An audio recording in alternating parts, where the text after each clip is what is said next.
एक दिन बादशाह अकबर दरबार में बैठे थे, लेकिन उनका मिजाज कुछ अच्छा नहीं था। वे राज्य के कुछ मामलों को लेकर चिंतित थे और उनका मन अशांत था। जब दरबार की कार्यवाही चल रही थी, तो एक सिपाही एक गरीब आदमी को पकड़ कर लाया। उस आदमी पर आरोप था कि उसने शाही बगीचे से कुछ फूल चुराए हैं। अकबर ने गुस्से में उस आदमी से पूछा, तुम्हारी हिम्मत कैसे हुई शाही बगीचे में चोरी करने की? क्या तुम्हें पता नहीं इसकी सजा क्या है? गरीब आदमी ने कांपते हुए कहा, हुजूर, मेरी बेटी बहुत बीमार है। वैद्य ने कहा है कि कुछ खास फूलों का रस उसकी दवा में मिलाना होगा। मेरे पास इतने पैसे नहीं थे कि मैं उन्हें खरीद सकूं। मैं अपनी बेटी की जान बचाने के लिए मजबूर हो गया। मुझे माफ कर दीजिए हुजूर। लेकिन अकबर का मन पहले से ही खिन्न था। उन्होंने उस आदमी की दलील नहीं सुनी और गुस्से में फैसला सुना दिया, चोरी तो चोरी है, चाहे किसी भी वजह से की गई हो।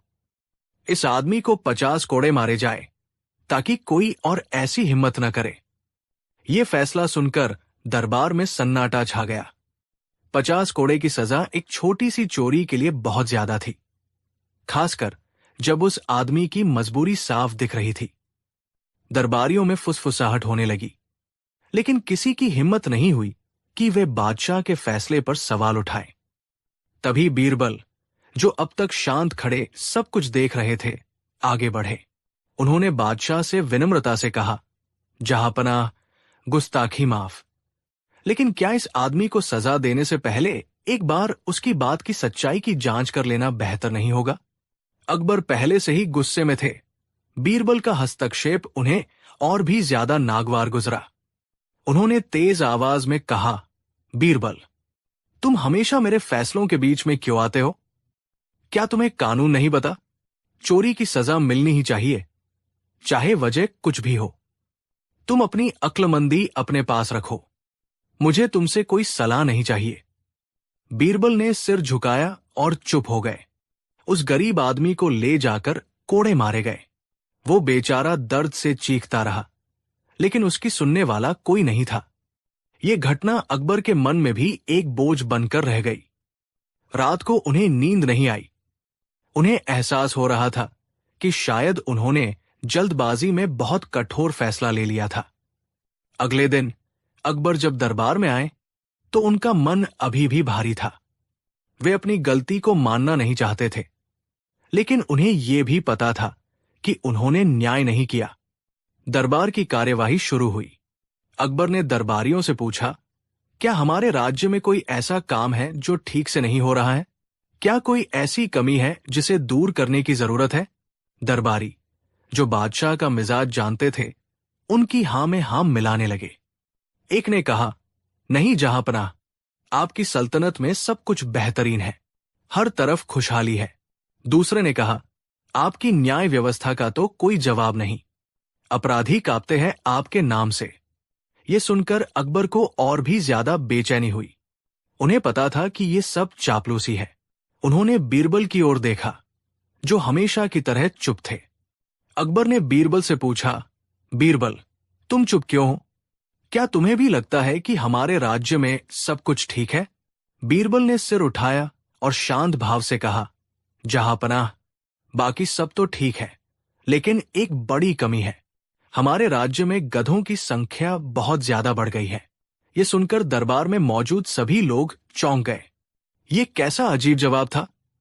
अकबर ने हैरानी से पूछा, गधों की संख्या बढ़ गई है, इसका क्या मतलब है?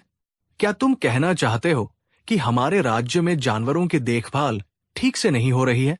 बीरबल ने कहा, नहीं जहांपनाह, मैं उन 4 पैरों वाले गधों की बात नहीं कर रहा, मैं 2 पैरों वाले गधों की बात कर रहा हूं। अब दरबार में हंसी का फव्वारा छूट गया। दरबारी समझ गए कि बीरबल किसी पर व्यंग्य कर रहे हैं। अकबर को भी थोड़ी उत्सुकता हुई। उन्होंने पूछा, 2 पैरों वाले गधे, ये कौन है? बीरबल ने कहा, जहांपनाह, हमारे राज्य में ऐसे बहुत से लोग हैं जो बिना सोचे समझे काम करते हैं, जो अपनी बुद्धि का इस्तेमाल नहीं करते, जो सिर्फ आदेशों का पालन करते हैं, चाहे वो सही हो या गलत। ऐसे ही लोगों को मैं गधा कह रहा हूं। अकबर मुस्कुराए उन्हें बीरबल की बात में दम लगा। उन्होंने कहा, ठीक है बीरबल, तुम्हारी बात में सच्चाई है, तो क्या तुम ऐसे सभी गधों की एक सूची बना सकते हो? मैं देखना चाहता हूं कि हमारे राज्य में कितने गधे हैं और वे कौन कौन हैं। बीरबल ने कहा, जरूर जहांपनाह, मुझे 1 महीने का समय दीजिए। मैं पूरे राज्य का दौरा करके ऐसे लोगों की एक सूची तैयार करूंगा। अकबर ने अनुमति दे दी। बीरबल 1 महीने के लिए राज्य के दौरे पर निकल गए। दरबारियों ने सोचा कि ये बीरबल का कोई नया मजाक है, लेकिन वे उत्सुकता से इंतजार करने लगे कि बीरबल की सूची में किसका नाम होगा। 1 महीने बाद बीरबल दरबार में लौटे। उनके हाथ में एक लंबा सा कागज था। अकबर ने उत्सुकता से पूछा, तो बीरबल, क्या तुम सूची ले आए? बताओ, हमारे राज्य में कितने गधे हैं? बीरबल ने कागज खोला और पढ़ना शुरू किया। उन्होंने कई लोगों के नाम लिए। एक ऐसा सिपाही जो अपने अफसर के गलत आदेश पर भी सवाल नहीं करता था। एक ऐसा व्यापारी जो नुकसान उठाकर भी पुरानी परंपराओं को नहीं छोड़ रहा था। एक ऐसा दरबारी जो हमेशा बादशाह की हाँ में हाँ मिलाता था। जैसे जैसे नाम आते गए, दरबारियों के चेहरे पर हवाइयां उड़ने लगी। उन्हें डर था कि कहीं उनका नाम भी इस सूची में न हो। बीरबल सूची पढ़ते रहे। उन्होंने लगभग 100 लोगों के नाम पढ़ दिए थे। फिर वे अचानक रुक गए। अकबर ने पूछा, क्या हुआ बीरबल? सूची खत्म हो गई? क्या हमारे राज्य में बस इतने ही गधे हैं? बीरबल ने सिर झुकाया और धीरे से कहा, नहीं जहांपनाह, अभी एक नाम और बाकी है। तो बताओ, वो कौन है? अकबर ने पूछा। बीरबल ने एक गहरी सांस ली, बादशाह की आंखों में देखा और शांत लेकिन दृढ़ आवाज में कहा, जहांपनाह, इस सूची में अगला नाम आपका है। यह सुनते ही पूरे दरबार में जैसे बिजली दौड़ गई। सन्नाटा ऐसा था कि सुई गिरने की आवाज भी सुनाई दे जाए। किसी को अपने कानों पर विश्वास नहीं हो रहा था। बीरबल ने बादशाह अकबर को, शहंशाहैंद को गधा कह दिया था। ये तो राजद्रोह से कम नहीं था। दरबारियों के चेहरे पीले पड़ गए। शहबाज खान जैसे बीरबल के दुश्मन मन ही मन खुश हो गए। उन्हें लगा कि आज बीरबल का आखिरी दिन है। अकबर का चेहरा गुस्से से लाल हो गया। उनकी आंखें आग उगल रही थी। उन्होंने अपनी तलवार की मूठ पर हाथ रख लिया। उन्होंने गरज कर कहा, बीरबल, तुम्हारी ये हिम्मत कैसे हुई? तुमने मुझे, इस सल्तनत के बादशाह को गधा कहा? क्या तुम अपनी मौत को दावत दे रहे हो? बीरबल शांत खड़े रहे। उनके चेहरे पर डर का कोई भाव नहीं था। उन्होंने विनम्रता से कहा, जहांपनाह, मुझे मारने से पहले क्या आप मेरी बात सुनेंगे? मैंने ये क्यों कहा, इसका कारण भी तो जानना जरूरी है। अकबर का गुस्सा चरम पर था, लेकिन बीरबल का आत्मविश्वास देखकर वे थोड़ा ठिठके। उन्होंने कहा, ठीक है, बोलो। आज अगर तुम अपनी बात को सही साबित नहीं कर पाए तो तुम्हारा सिर धड़ से अलग कर दिया जाएगा। बीरबल ने सिर झुकाया और कहा, जहांपनाह, मैंने गधे की क्या परिभाषा दी थी? एक ऐसा व्यक्ति जो अपनी बुद्धि का इस्तेमाल किए बिना जल्दबाजी में या किसी की बातों में आकर फैसला करता है। एक ऐसा व्यक्ति जो अपनी गलती को जानता है लेकिन उसे स्वीकार नहीं करता। एक ऐसा व्यक्ति जो शक्ति के नशे में इंसानियत को भूल जाता है। अब आप याद कीजिए उस दिन को जब वो गरीब आदमी आपके सामने लाया गया था। उसने अपनी मजबूरी बताई, अपनी बेटी की बीमारी का जिक्र किया, लेकिन आपने उसकी एक न सुनी। आपने बिना सोचे समझे सिर्फ अपने गुस्से और खिन्न मन के कारण उसे 50 कोड़े मारने का हुक्म दे दिया। क्या ये एक बुद्धिमान शासक का काम था? क्या ये न्याय था? एक गधा भी जब चलता है तो सामने गड्ढा देखकर रुक जाता है। वो भी अपनी जान बचाने के लिए सोचता है, लेकिन आपने उस गरीब आदमी की जान की परवाह नहीं की। आपने अपनी बुद्धि का इस्तेमाल नहीं किया। आपने सिर्फ अपनी ताकत का प्रदर्शन किया। क्या ये गधे जैसा काम नहीं था, हुजूर? और उसके बाद जब आपको अपनी गलती का एहसास हुआ तो भी आपने उसे स्वीकार नहीं किया। आप अपने अहंकार के बोझ तले दबे रहे। एक गधा अपनी पीठ पर बोझ ढोता है। आप अपने मन पर अहंकार का बोझ ढो रहे हैं। एक गधा हठी होता है, अपनी जिद पर अड़ा रहता है। आप भी अपनी गलती मानने की जिद पर अड़े रहें। तो बताइए जहांपनाह, क्या मैंने गलत कहा? बीरबल की बातें तीर की तरह अकबर के दिल में चुभ रही थी। दरबार में सन्नाटा था। हर कोई बीरबल के साहस और उनकी स्पष्टवादिता पर हैरान था। बीरबल ने आगे कहा, जहांपनाह, मैं आपका अपमान नहीं करना चाहता। मैं तो आपको आईना दिखाना चाहता हूं। एक राजा भी इंसान होता है, उससे भी गलतियां होती है। लेकिन एक महान राजा वो होता है जो अपनी गलतियों को स्वीकार करे और उन्हें सुधारे। अगर राजा ही गधे की तरह व्यवहार करने लगेगा तो प्रजा का क्या होगा? अगर राजा ही बिना सोचे समझे फैसले लेगा तो न्याय कैसे होगा? आपने मुझे गधों की सूची बनाने का आदेश दिया। अगर मैं आपका नाम इस सूची में नहीं लिखता तो मैं खुद सबसे बड़ा गधा होता, क्योंकि मैं सच को जानते हुए भी उसे छुपाता। मैं आपका नमक खाता हूं। जहांपनाह, मेरा फर्ज है कि मैं आपको सही राह दिखाऊं, भले ही इसके लिए मुझे अपनी जान ही क्यों न देनी पड़े। बीरबल अपनी बात खत्म करके चुप हो गए। उन्होंने अपना सिर झुका लिया, जैसे वे अपने अंजाम का इंतजार कर रहे हों। अकबर अपनी जगह पर पत्थर की मूर्ति की तरह बैठे थे। बीरबल के शब्दों ने उनके अहंकार को चकनाचूर कर दिया था। उनका गुस्सा शांत हो चुका था और उसकी जगह शर्मिंदगी और आत्मग्लानि ने ले ली थी।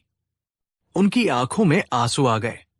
उन्होंने अपनी तलवार को म्यान में वापस रख दिया और अपनी गद्दी से उतरे। वे धीरे धीरे चलकर बीरबल के पास आए।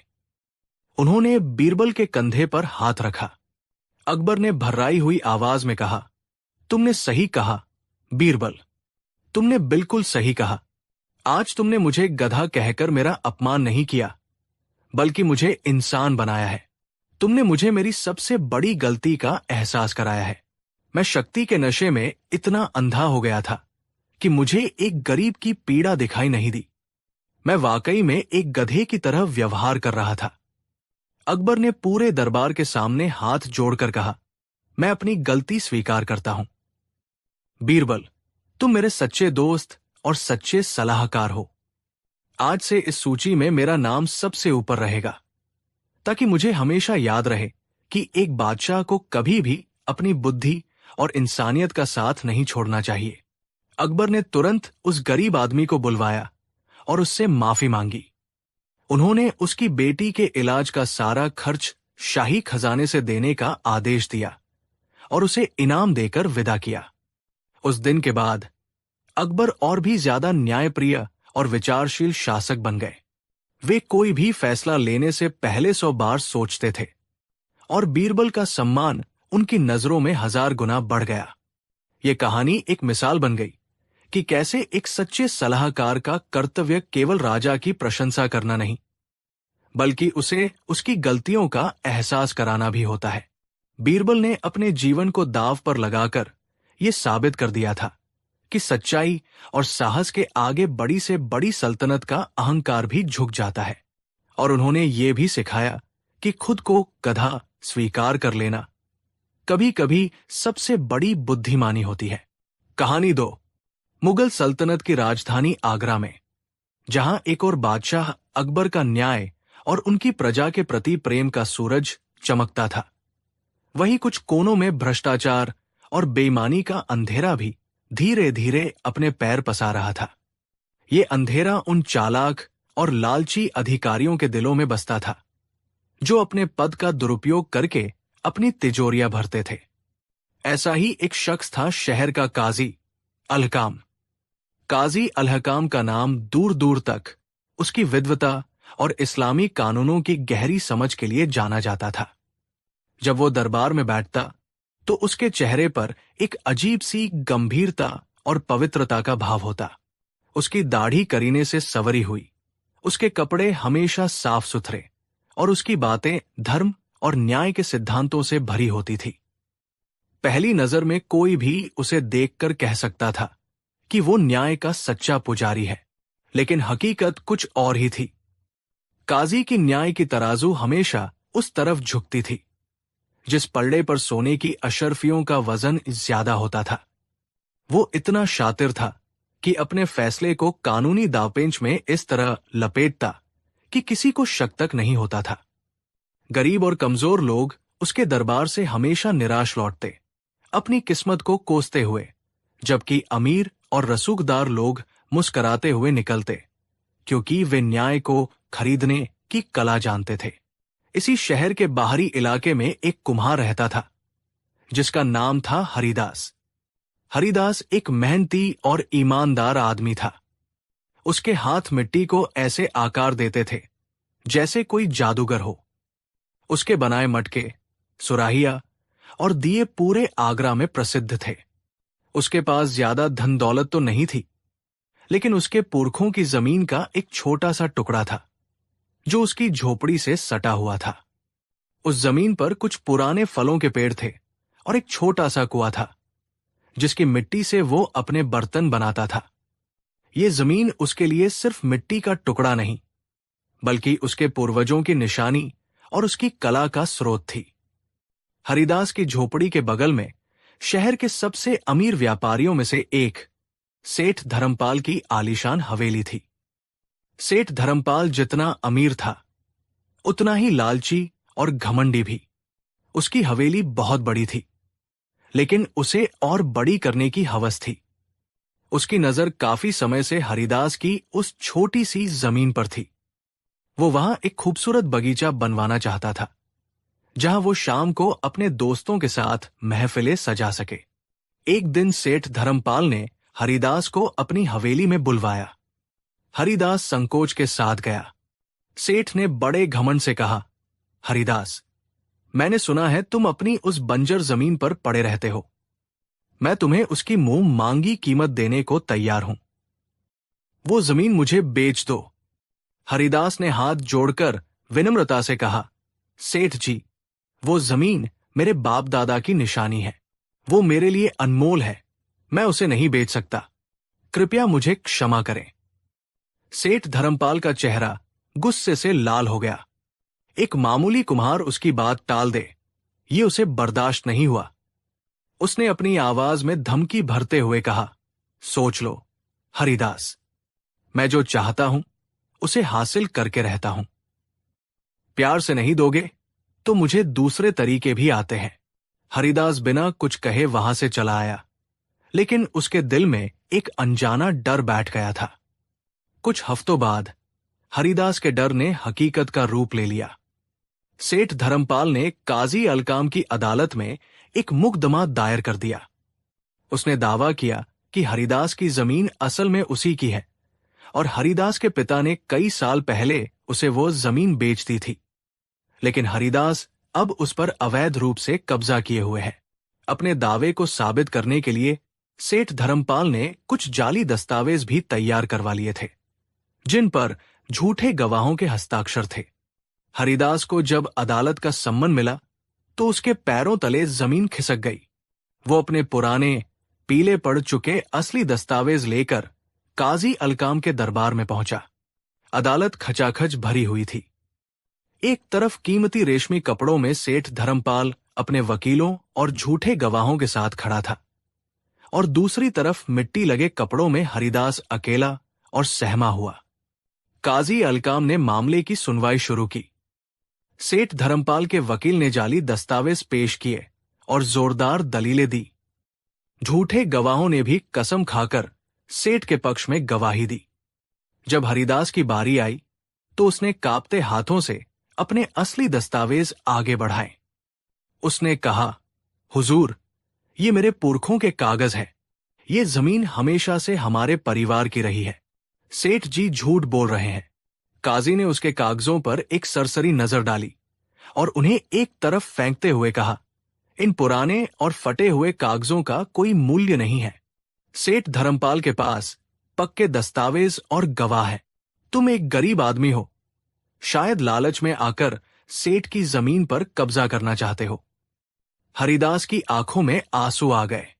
वो चीख कर कहना चाहता था कि असली लालची कौन है, लेकिन उसकी आवाज गले में ही अटक गई। उसे समझ आ गया था कि यहां न्याय नहीं, बल्कि एक नाटक खेला जा रहा है।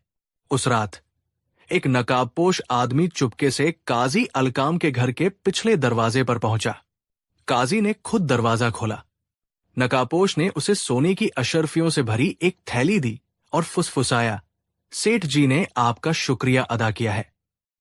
काजी ने थैली लेते हुए कहा, सेठ जी से कहना कल का सूरज उगने से पहले जमीन उनकी होगी, चिंता न करें। अगले दिन अदालत में काजी अलकाम ने अपना फैसला सुनाया। उसने हरिदास के दावे को खारिज कर दिया और जमीन का मालिकाना हक सेठ धर्मपाल को दे दिया। उसने हरिदास को आदेश दिया कि वो 24 घंटे के अंदर जमीन खाली कर दे। ये सुनकर हरिदास वही जमीन पर गिर पड़ा। उसका सब कुछ लुट चुका था। उसकी कला का स्रोत, उसके पूर्वजों की विरासत, सब एक बेईमान जज और एक लालची सेठ ने छीन लिया था। लोग उसे उठाकर उसकी झोपड़ी तक ले गए। वो रात भर रोता रहा। उसे लगा कि अब दुनिया में कोई न्याय नहीं बचा है। तभी गांव के एक बूढ़े आदमी ने उसे सलाह दी, बेटा हिम्मत मत हारो। आगरा में एक ही जगह है जहां सच्चे न्याय की उम्मीद की जा सकती है, बादशाह अकबर का दरबार। और वहां एक ऐसा हीरा है जो किसी भी अंधेरे को चीर सकता है, राजा बीरबल। तुम उनके पास जाओ। इस सलाह ने हरिदास के दिल में उम्मीद की एक छोटी सी किरण जगा दी। उसने फैसला किया कि वो अपनी आखिरी कोशिश जरूर करेगा। अगले दिन हरिदास फटे पुराने कपड़ों में किसी तरह शाही दरबार तक पहुंच गया। बादशाह अकबर अपनी प्रजा की फरियाद सुन रहे थे। हरिदास ने हिम्मत करके अपनी पूरी कहानी बादशाह को सुनाई। उसने बताया कि कैसे काजी अलहकाम ने बिना उसके असली सबूतों को देखे एक तरफा फैसला सुना दिया। अकबर ये सुनकर बहुत क्रोधित हुए। उन्हें काजी अलकाम की बेईमानी के बारे में कुछ और शिकायतें भी मिली थी, लेकिन कभी कोई ठोस सबूत हाथ नहीं लगा था। उन्होंने हरिदास को देखा। उसकी आंखों में सच्चाई और बेबसी साफ झलक रही थी। अकबर ने अपने सबसे भरोसेमंद सलाहकार बीरबल की ओर देखा, जो शांत भाव से सब कुछ सुन रहे थे। बीरबल, अकबर ने कहा, इस मामले को देखो। मुझे काजी पर शक है, लेकिन बिना सबूत के हम एक इतने बड़े पद पर बैठे व्यक्ति पर कार्रवाई नहीं कर सकते। न्याय होना चाहिए, लेकिन न्याय के तरीके से। बीरबल ने सिर झुकाकर कहा, जो हुक्म जहां अपना।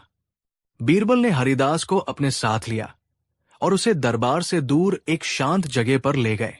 उन्होंने उसे दिलासा देते हुए कहा, हरिदास, चिंता मत करो।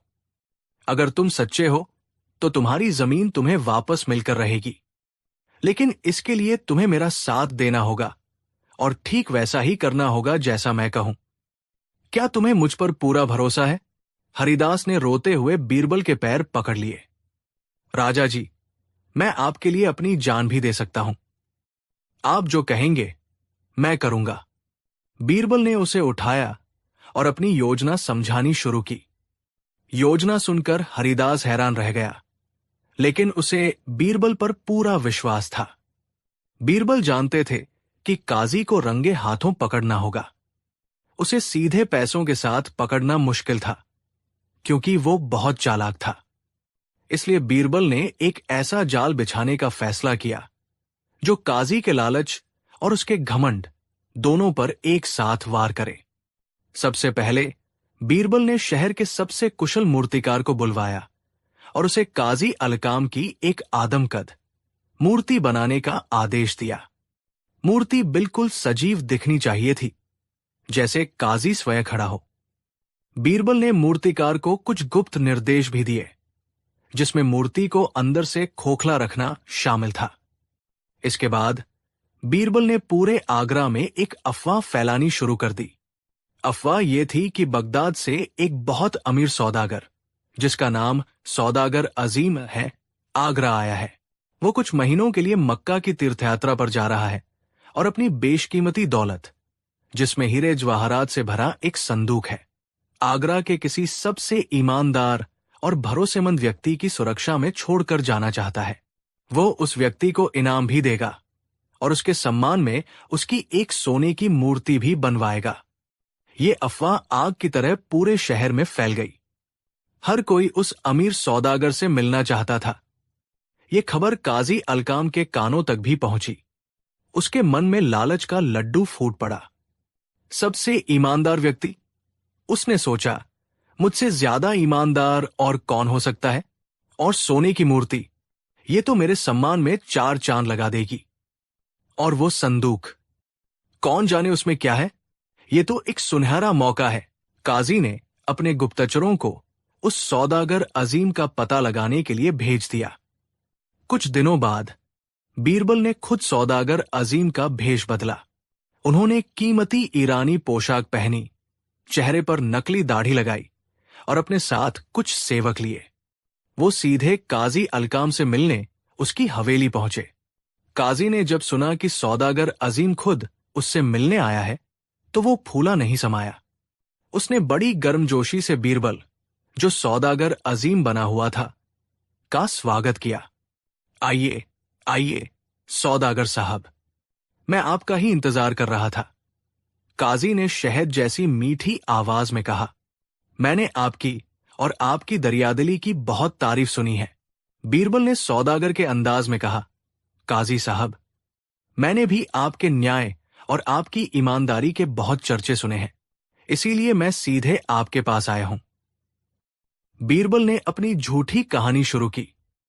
मैं मक्का की यात्रा पर जा रहा हूं। मेरे पास ये एक संदूक है। उसने एक खूबसूरत नक्काशी वाले संदूक की ओर इशारा किया, जिसमें मेरी पूरी जिंदगी की कमाई, मेरे परिवार के बेशकीमती जवाहरात है। मैं इसे किसी ऐसी जगह छोड़ना चाहता हूं जहां यह पूरी तरह सुरक्षित हो। और आपकी ईमानदारी की मिसालें तो पूरी सल्तनत में दी जाती है। काजी का सीना गर्व से चौड़ा हो गया।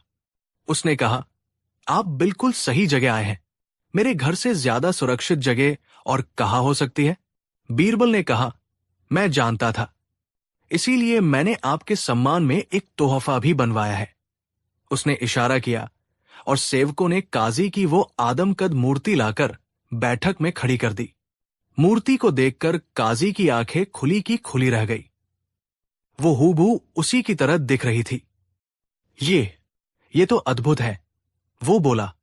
बीरबल ने कहा, काजी साहब, मैं चाहता हूं कि आप ये संदूक अपनी निगरानी में रखें और ये मूर्ति आपके सम्मान का प्रतीक है। मैं जब यात्रा से लौटूंगा तो आपको एक बड़ा इनाम भी दूंगा। लेकिन मेरी एक शर्त है। कैसी शर्त? काजी ने उत्सुकता से पूछा। यह मामला बहुत गुप्त रहना चाहिए। बीरबल ने फुसफुसाते हुए कहा, मैं आज रात अंधेरा होने पर यह संदूक लेकर आऊंगा। आप इसे अकेले में ही लेंगे, ताकि किसी को कानों कान खबर न हो। और अपनी ईमानदारी का यकीन दिलाने के लिए आपको इसी मूर्ति के सिर पर हाथ रखकर कसम खानी होगी कि आप इस संदूक की हिफाजत अपनी जान से भी ज्यादा करेंगे। काजी मन ही मन हंसा। कैसा मूर्ख सौदागर है, एक बेजान मूर्ति पर कसम खाने को कह रहा है। उसने सोचा। उसे लगा कि यह तो बहुत आसान काम है। उसने तुरंत हामी भर दी। मुझे आपकी शर्त मंजूर है, सौदागर साहब। आप आज रात आ सकते हैं। उन्हें यह नहीं पता था कि बीरबल की योजना का सबसे महत्वपूर्ण हिस्सा अभी बाकी था। उस रात बीरबल ने हरिदास को बुलाया। उसने हरिदास को उस खोखली मूर्ति के अंदर छिपा दिया। मूर्ति में सांस लेने के लिए और आवाज सुनने के लिए छोटे छोटे छेद बनाए गए थे, जो बाहर से दिखाई नहीं देते थे। हरिदास मूर्ति के अंदर डरा हुआ और चुपचाप बैठा था। बीरबल ने उसे समझाया, तुम्हें बस अंदर चुपचाप बैठकर काजी की सारी बातें सुननी है। जब मैं इशारा करूं, तब तुम्हें वही दोहराना है जो काजी कहे। योजना पूरी तरह से तैयार थी। जाल बिछ चुका था और शिकारी अब अपने शिकार का इंतजार कर रहा था। आधी रात का समय था। आगरा की गलियां सुनसान थी। सौदागर अजीम बीरबल अपने सेवकों के साथ वो जवाहरातों का संदूक लेकर काजी अलकाम की हवेली पहुंचा।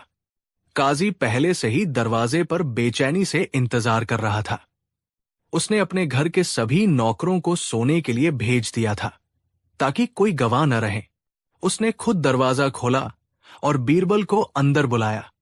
बैठक में जहां काजी की मूर्ति रखी थी, धीमी रोशनी के लिए सिर्फ एक शमा जल रही थी।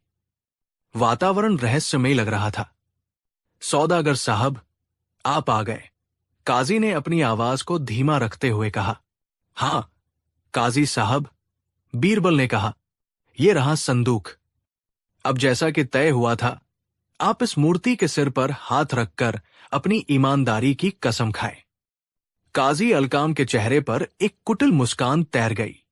उसे ये सब एक बचकाना खेल लग रहा था। वो मूर्ति के पास गया और अपना हाथ उसके सिर पर रख दिया। उसे लगा कि वह दुनिया के सबसे चतुर आदमी को धोखा दे रहा है। अपनी श्रेष्ठता के घमंड में चूर, वो मजाकिया लहजे में बोला, मैं इस बेजान पत्थर की कसम खाता हूं कि मैं इस संदूक की हिफाजत ठीक उसी ईमानदारी से करूंगा जैसी ईमानदारी मैंने उस मूर्ख कुम्हार हरिदास के मामले में दिखाई थी। ये कहकर वो रुका और फिर हंसते हुए आगे बोला, बेचारा हरिदास। वो अपने फटे पुराने कागजों को सच मान बैठा था। उसे क्या पता कि न्याय की असली कीमत क्या होती है। सेठ धर्मपाल ने वो कीमत चुकाई और जमीन उसकी हो गई। हा हा हा, काजी अपनी ही चतुराई पर खुश हो रहा था। उसे लगा कि उसने सौदागर को भी अपनी ईमानदारी का यकीन दिला दिया है और अपने एक पुराने कारनामे का मजाक भी उड़ा लिया है। लेकिन तभी कुछ ऐसा हुआ जिसकी उसने सपने में भी कल्पना नहीं की थी। जैसे ही उसने अपनी बात खत्म की, उस बेजान मूर्ति के अंदर से एक गूंजती हुई आवाज आई। आवाज हरिदास की थी, जो काजी के हर शब्द को दोहरा रहा था। मैं इस बेजान पत्थर की कसम खाता हूं कि मैं इस संदूक की हिफाजत ठीक उसी ईमानदारी से करूंगा जैसी ईमानदारी मैंने उस मूर्ख कुम्हार हरिदास के मामले में दिखाई थी। सेठ धर्मपाल ने वो कीमत चुकाई और जमीन उसकी हो गई। ये सुनकर काजी अलकाम के पैरों तले जमीन खिसक गई।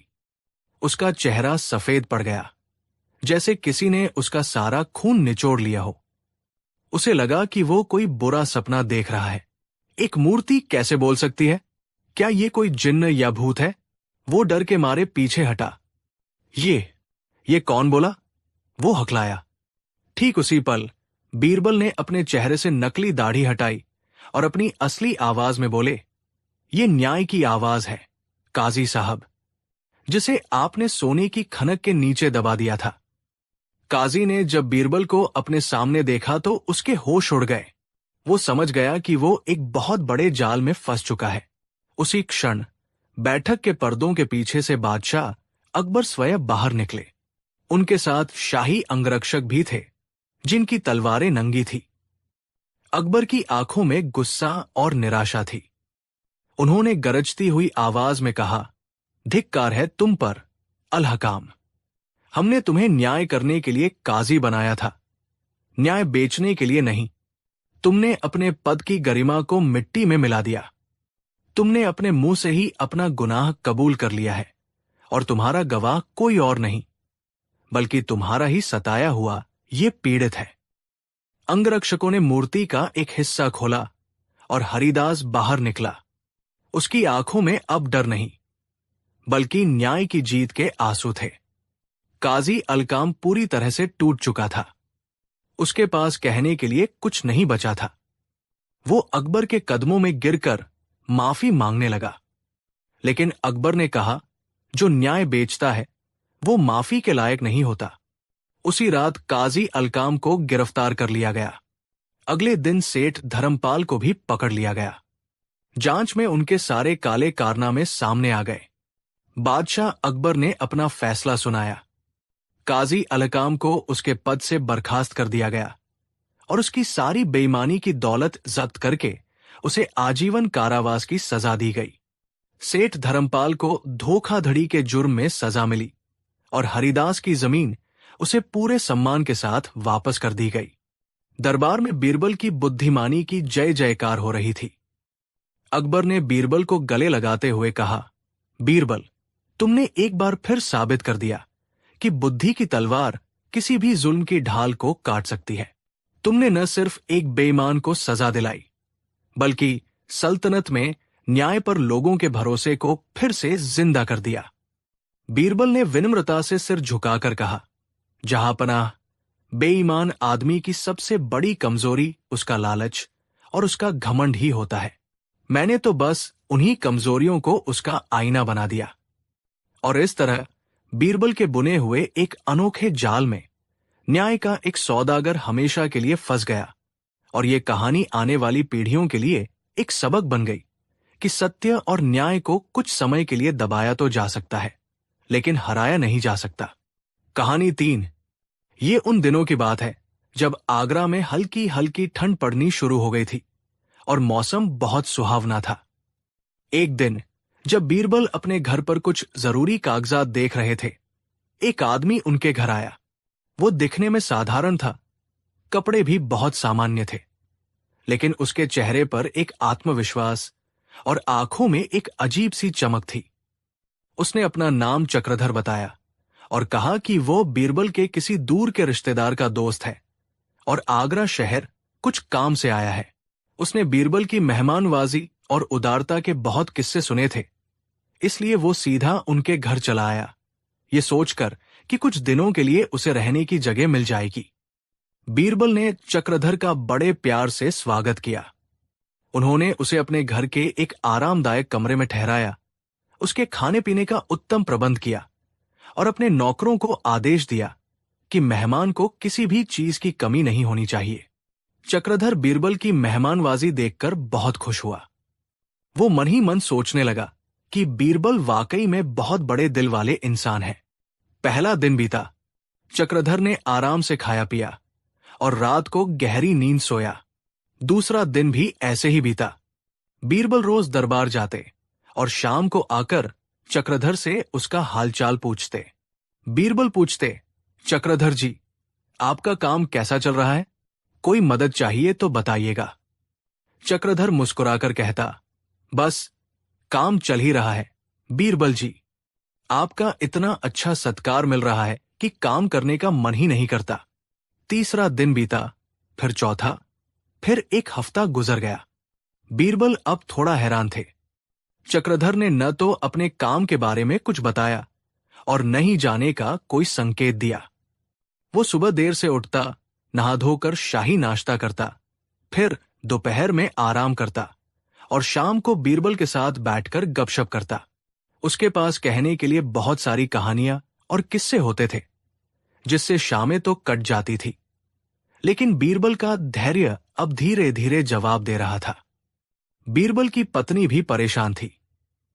उन्होंने बीरबल से कहा, ये कैसा मेहमान है जी? न तो ये बताता है कि कब जाएगा, नहीं ये कोई काम करता है, दिन भर पड़े पड़े खाता रहता है। ये तो सरासर आपकी उदारता का फायदा उठा रहा है।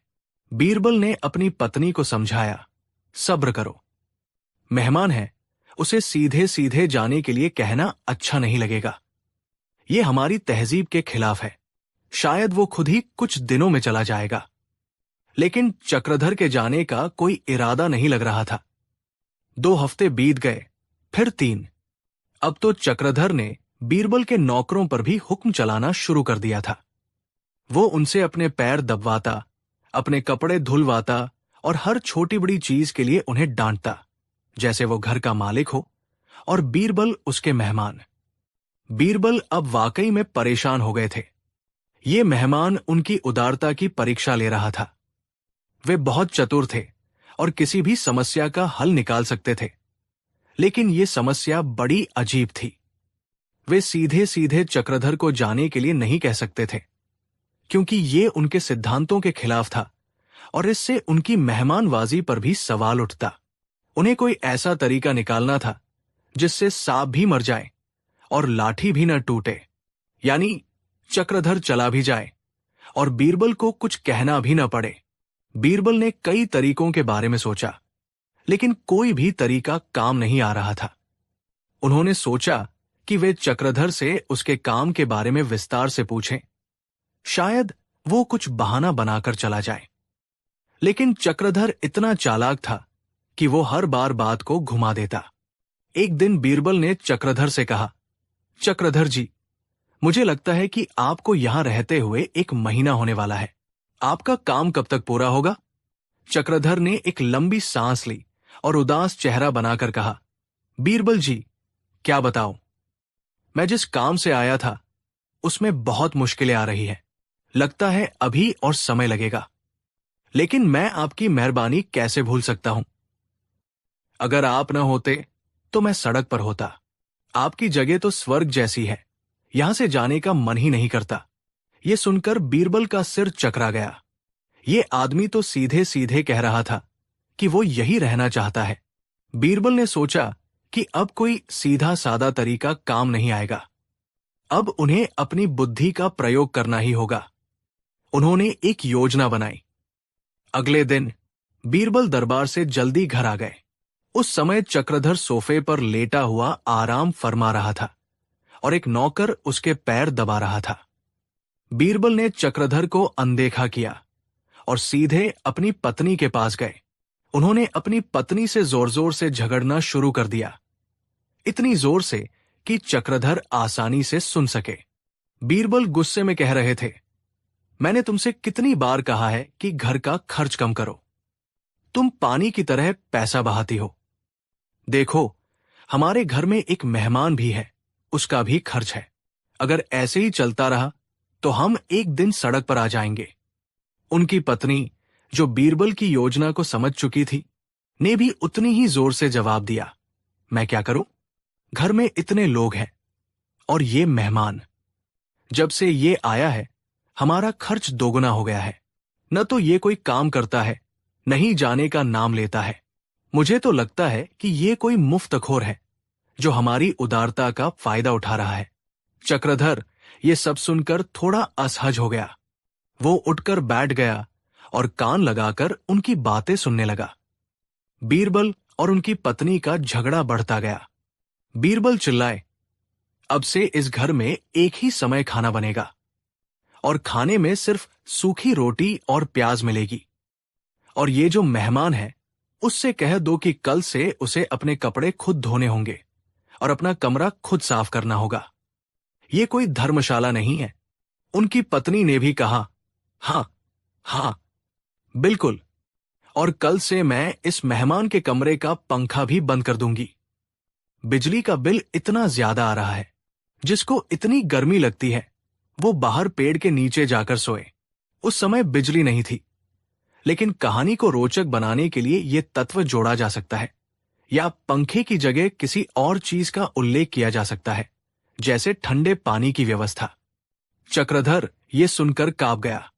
उसे लगा कि अब उसकी आरामदायक जिंदगी खत्म होने वाली है। सूखी रोटी और प्याज, अपने कपड़े खुद धोना, ये सब तो उसने कभी सपने में भी नहीं सोचा था।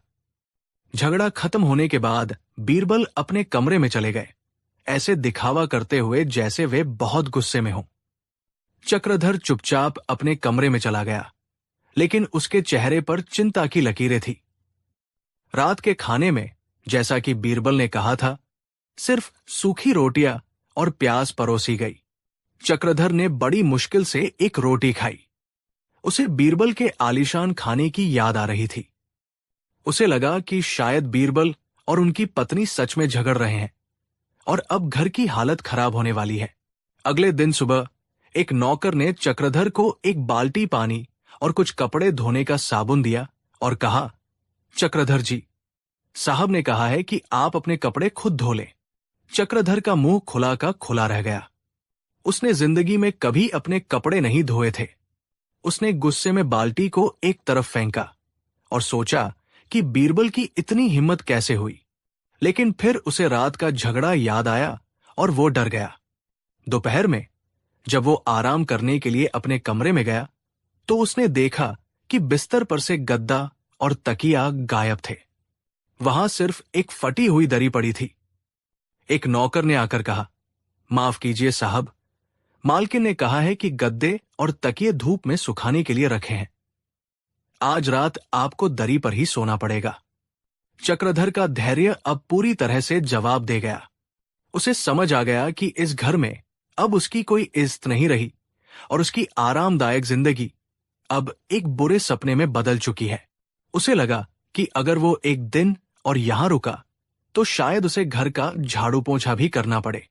उसने फौरन अपना सामान बांधा। वो बिना किसी से मिले चुपके से घर से निकल जाना चाहता था। जब वो दरवाजे तक पहुंचा तो बीरबल वहां पहले से ही खड़े थे। बीरबल के चेहरे पर एक शांत मुस्कान थी। बीरबल ने बड़े प्यार से पूछा, अरे चक्रधर जी, कहाँ जा रहे हैं? क्या हुआ? कोई परेशानी है क्या? चक्रधर अब शर्मिंदा था। उसने कहा, नहीं नहीं बीरबल जी, कोई परेशानी नहीं है। बस मुझे अचानक याद आया कि मेरा काम तो दूसरे शहर में है। मैं गलती से यहां आ गया था। मुझे अब फौरन निकलना होगा। आपकी मेहमानवाजी के लिए बहुत बहुत शुक्रिया। बीरबल ने कहा, अरे लेकिन आप इतनी जल्दी में क्यों हैं? कम से कम दोपहर का खाना तो खाकर जाइए। आज खाने में कुछ खास बन रहा है। चक्रधर ने सोचा, खास? कल की तरह सूखी रोटी और प्याज ही होगी। उसने हाथ जोड़कर कहा, नहीं नहीं बीरबल जी, मुझे देर हो रही है, मैं फिर कभी आऊंगा। बीरबल ने उसे रोका नहीं। उन्होंने उसे विदा किया और यहां तक कि उसे रास्ते के खर्च के लिए कुछ पैसे भी दिए। चक्रधर ने पैसे लिए और जल्दी से वहां से भाग गया, जैसे कोई चोर भाग रहा हो। जब चक्रधर चला गया तो बीरबल की पत्नी हंसते हुए बाहर आई। वाह जी, क्या तरकीब निकाली आपने। बेचारा तो दुम दबाकर भागा। बीरबल मुस्कुराए और बोले, कभी कभी सीधे रास्ते से काम नहीं बनता। कुछ लोगों को उन्हीं की भाषा में समझाना पड़ता है। ये मेहमान हमारी उदारता को हमारी कमजोरी समझ बैठा था। मैंने उसे ये एहसास कराया कि हर चीज की एक कीमत होती है। जब तक उसे सब कुछ मुफ्त में मिल रहा था, उसे ये जगह स्वर्ग लग रही थी। लेकिन जैसे ही उसे थोड़ी जिम्मेदारी उठाने के लिए कहा गया, स्वर्ग उसे नर्क लगने लगा। ये सिर्फ उस मेहमान की कहानी नहीं है। बीरबल ने अपनी पत्नी को समझाया, ये जीवन का एक बड़ा सबक है। जो लोग मेहनत की कद्र नहीं करते और मुफ्त की चीजों पर जीना चाहते हैं, वे कभी सुखी नहीं रह सकते। और जो लोग अपनी उदारता का सही इस्तेमाल नहीं करते, वे अक्सर ठगे जाते हैं। उदारता अच्छी बात है, लेकिन मूर्खता नहीं। अगले दिन जब बीरबल दरबार में पहुंचे तो वे बहुत खुश और तरोताजा लग रहे थे। अकबर ने उनकी खुशी का कारण पूछा। बीरबल ने मुस्कुराते हुए कहा, जहां पनाह, बस घर से एक बोझ उतर गया। फिर बीरबल ने अकबर को उस अजीब मेहमान की पूरी कहानी सुनाई। कैसे वो आया, कैसे वो जाने का नाम नहीं ले रहा था, और कैसे बीरबल ने उसे बिना कुछ कहे घर से जाने पर मजबूर कर दिया। अकबर और पूरा दरबार ये कहानी सुनकर हंस हंसकर लोटपोट हो गए। अकबर ने बीरबल की पीठ थपथपाते हुए कहा, बीरबल, तुम वाकई कमाल हो। तुम्हारी बुद्धि का कोई मुकाबला नहीं। तुमने ये साबित कर दिया कि तुम केवल तलवार और कलम से ही नहीं, बल्कि अपनी चतुराई से भी किसी भी लड़ाई को जीत सकते हो। तुमने उस मुफ्तखोर मेहमान को ऐसा सबक सिखाया जो वो जिंदगी भर नहीं भूलेगा। ये कहानी पूरे आगरा में फैल गई और लोगों को एक और सबक मिला कि बीरबल की उदारता का फायदा उठाने की कोशिश कभी नहीं करनी चाहिए, क्योंकि उनकी बुद्धि किसी भी मुफ्तखोर को सही रास्ता दिखाने के लिए काफी है। और इस तरह बीरबल ने एक बार फिर साबित कर दिया कि वे क्यों बादशाह अकबर के सबसे प्रिय और सबसे चतुर सलाहकार थे, जो जीवन की किसी भी समस्या का हल बड़े ही अनोखे और मनोरंजक तरीके से निकाल सकते थे। कहानी 4। मुगल बादशाह जलालुद्दीन मोहम्मद अकबर का दरबार न केवल अपनी शानो शौकत और न्याय के लिए प्रसिद्ध था, बल्कि वो कला, साहित्य और संस्कृति का भी एक महान केंद्र था। बादशाह खुद कविता और शायरी के बहुत बड़े शौकीन थे। उनके दरबार में दूर दूर से कवि और शायर अपनी कला का प्रदर्शन करने आते थे और बादशाह उन्हें दिल खोलकर इनाम देते थे। अकबर के दरबार में अक्सर काव्य गोष्ठियां होती थी, जहां दरबार के मंत्री और विद्वान भी अपनी काव्य प्रतिभा का प्रदर्शन करते थे। अकबर के नवरत्नों में से एक राजा बीरबल अपनी बुद्धिमत्ता, हाजिर जवाबी और गहरी समझ के लिए जाने जाते थे। लेकिन बहुत कम लोग जानते थे कि बीरबल में एक कवि भी छिपा था। वे अक्सर अपनी बातों को काव्यात्मक ढंग से कहते थे, जिससे उनकी बातें और भी प्रभावशाली और मनोरंजक हो जाती थी। लेकिन उन्होंने कभी भी खुद को एक गंभीर कवि के रूप में प्रस्तुत नहीं किया। दरबार में एक और व्यक्ति था जो खुद को आगरा का सबसे बड़ा कवि मानता था। उसका नाम था उस्ताद इनायत खान। इनायत खान की कविताएं बहुत ही जटिल, अलंकारिक और भारी भरकम शब्दों से भरी होती थी। उनकी कविताओं का अर्थ समझना आम आदमी के बस की बात नहीं थी, लेकिन वे अपनी इस शैली पर बहुत गर्व करते थे और मानते थे कि असली कविता वही है जिसे समझने के लिए दिमाग पर जोर डालना पड़े। वे अक्सर सरल और सीधी भाषा में कविता लिखने वालों का मजाक उड़ाते थे, खासकर बीरबल का, जिनकी बातें उन्हें बचकानी लगती थी। इनायत खान को बीरबल की अकबर से निकटता से बहुत जलन होती थी। उन्हें लगता था कि बीरबल केवल चापलूसी और मजाक करके बादशाह का दिल जीतते हैं, जबकि असली प्रतिभा तो उनके पास है। वो हमेशा बीरबल को नीचा दिखाने का मौका ढूंढते रहते थे। एक दिन दरबार में एक भव्य काव्य गोष्ठी का आयोजन किया गया। दरबार को फूलों और रोशनियों से सजाया गया था। आगरा के सभी बड़े कवि और शायर वहां मौजूद थे। अकबर बहुत अच्छे मूड में थे और उन्होंने घोषणा की कि आज जो कवि सबसे अच्छी कविता सुनाएगा उसे 1000 सोने की मोहरों का इनाम दिया जाएगा। ये सुनकर सभी कवियों में उत्साह भर गया। एक एक करके कवि मंच पर आते और अपनी कविताएं सुनाते। कुछ ने बादशाह की शान में कसीदे पढ़े, कुछ ने प्रेम और विरह के गीत गाए, तो कुछ ने प्रकृति की सुंदरता का वर्णन किया। आखिर में बारी आई उस्ताद इनायत खान की। वे बड़े ही गर्व के साथ मंच पर आए, अपना कीमती रेशमी अंगरखा ठीक किया और अपनी भारी आवाज में कविता सुनानी शुरू की। उनकी कविता हमेशा की तरह बहुत ही कठिन शब्दों से भरी थी। उन्होंने ब्रह्मांड, आत्मा, परमात्मा और जीवन के गूढ़ रहस्यों पर कविता सुनाई। कविता का एक एक शब्द इतना भारी था कि दरबारियों के सिर के ऊपर से गुजर रहा था। लोग ऊँघने लगे थे, लेकिन बादशाह के डर से कोई कुछ कह नहीं रहा था। जब इनायत खान ने अपनी कविता खत्म की तो उन्होंने उम्मीद की कि सब लोग वाह वाह करेंगे, लेकिन दरबार में एक अजीब सी खामोशी छा गई थी। लोग समझ ही नहीं पाए थे कि कविता का मतलब क्या था।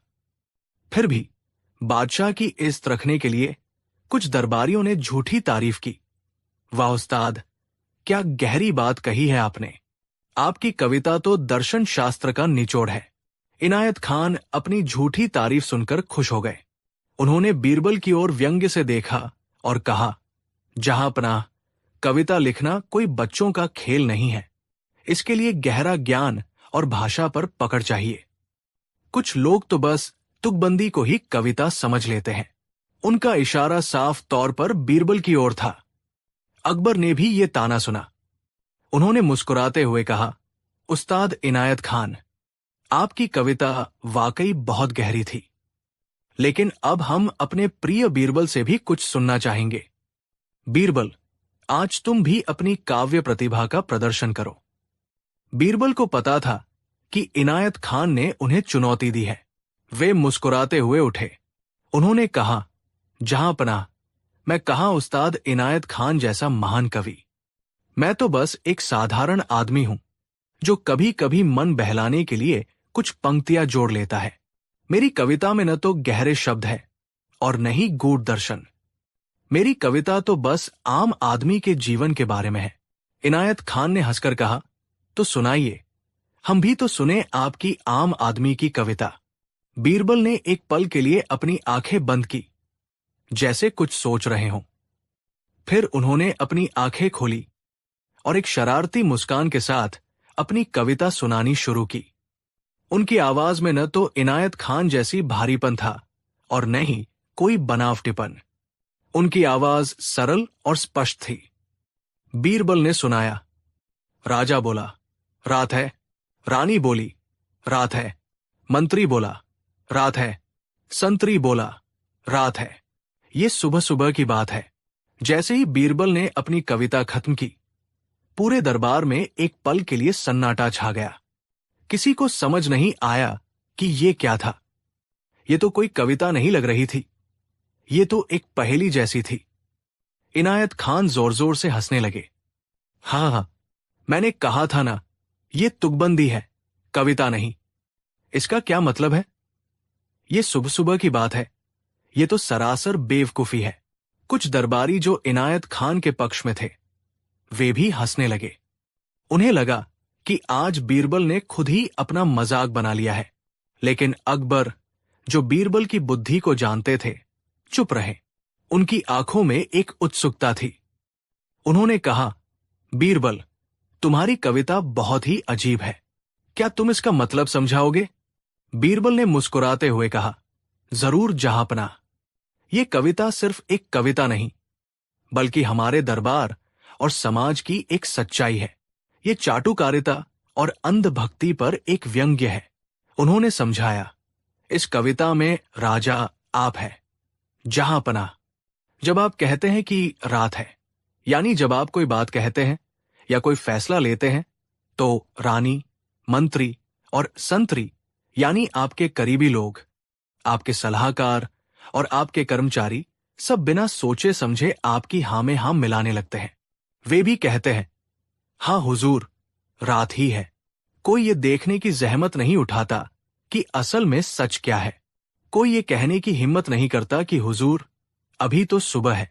मेरी कविता का सार ये है कि जब सत्ता में बैठा व्यक्ति कुछ कहता है, तो उसके आसपास के लोग सच्चाई को अनदेखा करके केवल उसे खुश करने के लिए उसकी बात दोहराते हैं। वे दिन को भी रात कहने से नहीं हिचकते। और ये सब जानते हुए भी होता है कि सच क्या है, ये सुबह सुबह की बात है। मतलब, सच्चाई सबके सामने होती है, फिर भी लोग उसे अनदेखा कर देते हैं। बीरबल का स्पष्टीकरण सुनकर दरबार में एकदम सन्नाटा छा गया। जिन दरबारियों ने बीरबल का मजाक उड़ाया था, उनके चेहरे शर्म से लाल हो गए। उन्हें एहसास हुआ कि बीरबल की ये छोटी सी, सरल सी कविता कितनी गहरी और चुभने वाली थी। ये कविता सीधे सीधे उनकी चापलूसी पर एक तमाचा थी। इनायत खान का चेहरा भी पीला पड़ गया था। उनकी भारी भरकम शब्दों वाली कविता में केवल शब्द थे, लेकिन बीरबल की इस सरल सी कविता में जीवन का एक कड़वा सच छिपा था। बीरबल ने बिना किसी का नाम लिए पूरे दरबार को आईना दिखा दिया था। अब दरबारियों को हंसी आने लगी, लेकिन ये हंसी अब बीरबल पर नहीं, बल्कि खुद पर थी। उन्हें अपनी मूर्खता और चापलूसी पर हंसी आ रही थी। धीरे धीरे पूरा दरबार ठहाकों से गूंज उठा। लोग हंस रहे थे क्योंकि बीरबल ने इतने गंभीर विषय को इतने हल्के फुल्के और मनोरंजक तरीके से प्रस्तुत किया था कि कोई इसका बुरा भी नहीं मान सकता था। अकबर भी अपनी हंसी नहीं रोक पाए। वे जोर जोर से हंसने लगे। उन्होंने कहा, वाह बीरबल, वाह, मान गए तुम्हारी बुद्धि को। तुम्हारी इस छोटी सी कविता ने उस्ताद इनायत खान की लंबी और जटिल कविता से भी ज्यादा गहरी बात कह दी। तुमने हंसाते हंसाते हमें एक बहुत बड़ा सबक सिखा दिया है। अकबर ने अपनी उंगली से सोने की मोहरों से भरा थैला उठाया और बीरबल को देते हुए कहा, आज की इस काव्य गोष्ठी का असली विजेता तुम हो बीरबल। ये इनाम तुम्हारा है। तुमने साबित कर दिया कि असली कविता वो नहीं होती जिसमें भारी शब्द हों, बल्कि वो होती है जो सीधे दिल को छुए और सोचने पर मजबूर कर दे। इनायत खान शर्म से पानी पानी हो गए। उन्होंने बीरबल से माफी मांगी और स्वीकार किया कि वे बीरबल की बुद्धि को कम आंक रहे थे। उन्हें समझ आ गया कि सरल होना कमजोरी नहीं, बल्कि सबसे बड़ी ताकत है। लेकिन बीरबल यही नहीं रुके। उन्होंने देखा कि माहौल बहुत गंभीर हो गया है। उन्होंने कहा, जहांपनाह, अगर इजाजत हो तो मैं अपनी कविता का दूसरा भाग भी सुनाना चाहूंगा, जो खास तौर पर हमारे उस्ताद इनायत खान जैसे महान कवियों के लिए है। अकबर ने उत्सुकता से कहा, हां हां, जरूर सुनाओ। बीरबल ने फिर से अपनी शरारती मुस्कान के साथ सुनाया। कवि बोला, बात है। जनता बोली, क्या बात है? कवि ने फिर से समझाया। जनता को समझ ना आया। ये बड़ी गहरी बात है, ये कविता सुनते ही इनायत खान का रहा सा रंग भी उड़ गया। ये कविता सीधे सीधे उन पर और उनकी जटिल शैली पर व्यंग्य थी। बीरबल कह रहे थे कि जब इनायत खान जैसे कवि अपनी गहरी बात वाली कविता सुनाते हैं तो बेचारी जनता को कुछ समझ नहीं आता। वे बस ये कहकर काम चला लेते हैं कि क्या बात है, और कवि बार बार समझाने की कोशिश करता है, लेकिन जनता के पल्ले कुछ नहीं पड़ता। अंत में सब यही मान लेते हैं कि ये जरूर कोई बड़ी गहरी बात होगी जो उनकी समझ से बाहर है। ये कविता सुनकर पूरा दरबार एक बार फिर से ठहाकों से गूंज उठा। इस बार खुद इनायत खान भी अपनी हंसी नहीं रोक पाए। उन्हें अपनी गलती का एहसास हो गया था और अब वे बीरबल की हाजिर जवाबी और हास्य बोध के कायल हो गए थे। अकबर ने हंसते हंसते कहा, बीरबल, आज तुमने साबित कर दिया कि तुम न केवल एक बुद्धिमान मंत्री हो बल्कि एक महान व्यंग्यकार भी हो। तुम्हारी कविताओं ने न केवल हमें हंसाया बल्कि हमें बहुत कुछ सिखाया भी। पहली कविता ने चाटुकारों को आईना दिखाया और दूसरी कविता ने उन कलाकारों को जो अपनी कला को इतना जटिल बना देते हैं कि आम आदमी उससे जुड़ ही नहीं पाता।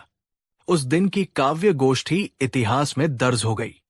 बीरबल की उन दो छोटी और सरल कविताओं ने यह साबित कर दिया कि बड़ी से बड़ी बात भी सरल शब्दों में कही जा सकती है और हंसी मजाक के जरिए भी गहरे से गहरे सबक सिखाए जा सकते हैं।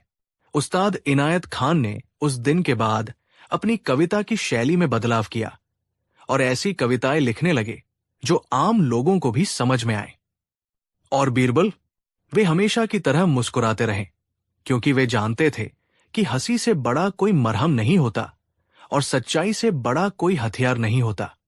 उन्होंने इन दोनों का इस्तेमाल करके न केवल एक घमंडी कवि को सबक सिखाया बल्कि पूरे दरबार को एक अविस्मरणीय दिन दिया जिसे याद करके लोग आज भी हंस पड़ते हैं। यह कहानी बीरबल की अनूठी प्रतिभा का एक और प्रमाण है, जहां उन्होंने अपनी बुद्धि और हास्य के संगम से एक ऐसी स्थिति पैदा की जिसने सबको हंसाया भी और सोचने पर मजबूर भी किया। कहानी 5। आगरा शहर में एक बहुत धनवान सेठ रहता था जिसका नाम था लाला धनपत राय। लाला धनपत राय का व्यापार दूर दूर तक फैला हुआ था। उनके गोदाम अनाज, मसाले, कपड़े और कीमती धातुओं से भरे रहते थे। उनका नाम शहर के सबसे अमीर लोगों में शुमार था। इतनी दौलत होने के कारण लाला धनपत राय में घमंड भर गया था। वे अक्सर अपनी दौलत का दिखावा करते और बाकी लोगों को, खासकर जो उनसे कम धनवान थे, नीचा दिखाते। उनकी नजर में दौलत ही दुनिया की सबसे बड़ी चीज थी। वे मानते थे कि जिसके पास पैसा है वही असली मायने में सफल और सम्मानित है और जिसके पास पैसा नहीं है उसका कोई मोल नहीं। लाला धनपत राय बीरबल से भी ईर्ष्या करते थे। उन्हें यह बात पसंद नहीं थी कि बीरबल के पास भले ही अथाह दौलत न हो, फिर भी बादशाह उनका इतना सम्मान करते हैं और प्रजा में वे इतने लोकप्रिय हैं। लाला धनपत राय सोचते थे कि ये सब केवल बीरबल की चाटुकारिता और मीठी बातों का नतीजा है। असली योग्यता तो उनके पास है जिन्होंने अपने बूते पर इतनी दौलत कमाई है। वे बीरबल को मन ही मन गरीब का बुद्धिमान कहकर उनका मजाक उड़ाते थे। एक बार बादशाह अकबर ने शहर के सभी प्रमुख व्यापारियों और प्रतिष्ठित नागरिकों के लिए एक भव्य दावत का आयोजन किया। लाला धनपत राय को भी निमंत्रण मिला। दावत में दरबार के मंत्रीगण और नवरत्न भी उपस्थित थे। लाला धनपत राय अपनी शानो शौकत दिखाने का कोई मौका नहीं छोड़ते थे, सो वे भी सबसे महंगे लिबास और जेवर पहनकर पहुंचे।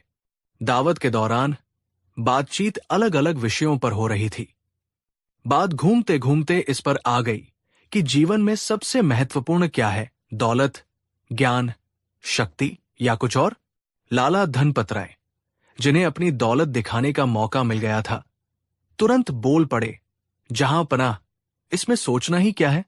दुनिया में सबसे महत्वपूर्ण चीज है दौलत, पैसा।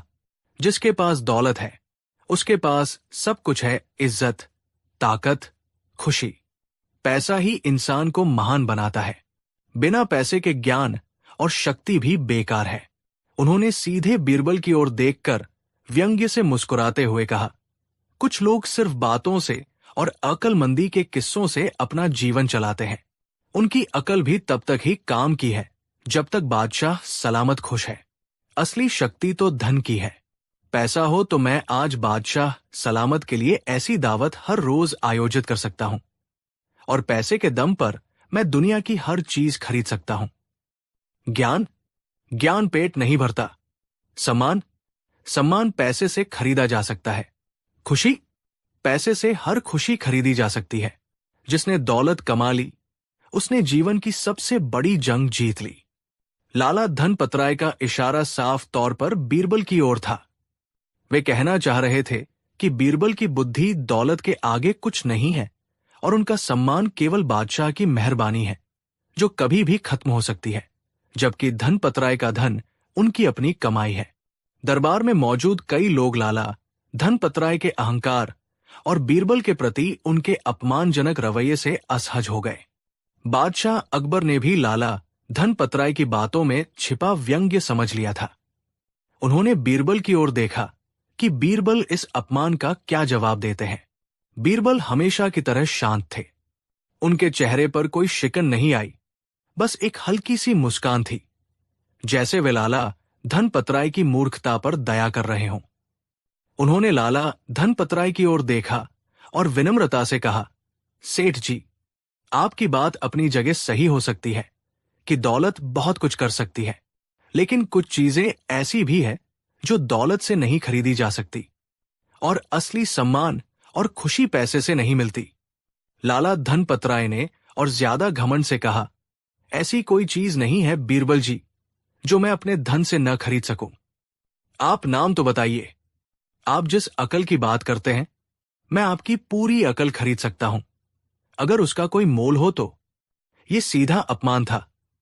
अकबर का चेहरा थोड़ा तमतमा गया, लेकिन बीरबल ने उन्हें शांत रहने का इशारा किया। बीरबल ने मुस्कुराते हुए कहा, सेठ जी, आपकी दौलत का कोई मुकाबला नहीं, लेकिन मैं आपको चुनौती देता हूं। मुझे सिर्फ एक हफ्ता दीजिए। इस एक हफ्ते में मैं आपको साबित कर दूंगा कि आपकी दौलत हर चीज नहीं खरीद सकती, और आपकी दौलत ही आपके लिए सबसे बड़ी मुसीबत बन सकती है। लाला धनपतराय ने इस चुनौती को तुरंत स्वीकार कर लिया। उन्हें लगा कि बीरबल सिर्फ बड़ी बड़ी बातें कर रहे हैं, और उनके धन के आगे बीरबल की बुद्धि काम नहीं आएगी। उन्होंने हंसकर कहा, ठीक है बीरबल जी, एक हफ्ता, आपकी चुनौती मुझे मंजूर है। अगर आप ऐसा नहीं कर पाए तो आपको भरे दरबार में यह स्वीकार करना होगा कि दौलत ही सबसे बड़ी चीज है, और आपकी बुद्धि उसके आगे फीकी है। बीरबल ने कहा, मुझे मंजूर है, और अगर मैंने ये साबित कर दिया तो आपको भरे दरबार में यह स्वीकार करना होगा कि दौलत ही सब कुछ नहीं है, और आपने अपनी दौलत के घमंड में एक अच्छे इंसान का अपमान किया है, जिसके लिए आपको माफी मांगनी होगी। लाला धनपतराय ने तिरस्कारपूर्वक सिर हिलाया। उन्हें यकीन था कि बीरबल हारेंगे। अगले दिन से बीरबल ने अपनी योजना पर काम शुरू कर दिया। उन्होंने कुछ भरोसेमंद लोगों को बुलाया और उन्हें समझाया कि उन्हें क्या करना है। उन्होंने शहर में एक सुनियोजित अफवाह फैलानी शुरू की। अफवाह यह थी कि शहर में एक भयानक बीमारी फैलने वाली है, जो केवल उन लोगों को प्रभावित करेगी जिन्होंने अपनी दौलत गलत तरीकों से दूसरों को धोखा देकर कमाई है, या जो अपनी दौलत का बहुत ज्यादा घमंड करते हैं। ये बीमारी पैसों को अजीब तरह से प्रभावित करेगी। सोने के सिक्के काले पड़ जाएंगे, चांदी के आभूषणों पर जंग लग जाएगी, और कीमती पत्थर अपनी चमक खो देंगे। बीमारी का असर केवल धनवानों पर होगा, खासकर उन पर जिनका दिल साफ नहीं है। शुरू शुरू में लोगों ने इस अफवाह पर ध्यान नहीं दिया, लेकिन बीरबल के लोगों ने इस अफवाह को इतनी चतुराई से फैलाया कि धीरे धीरे लोग इस पर विश्वास करने लगे।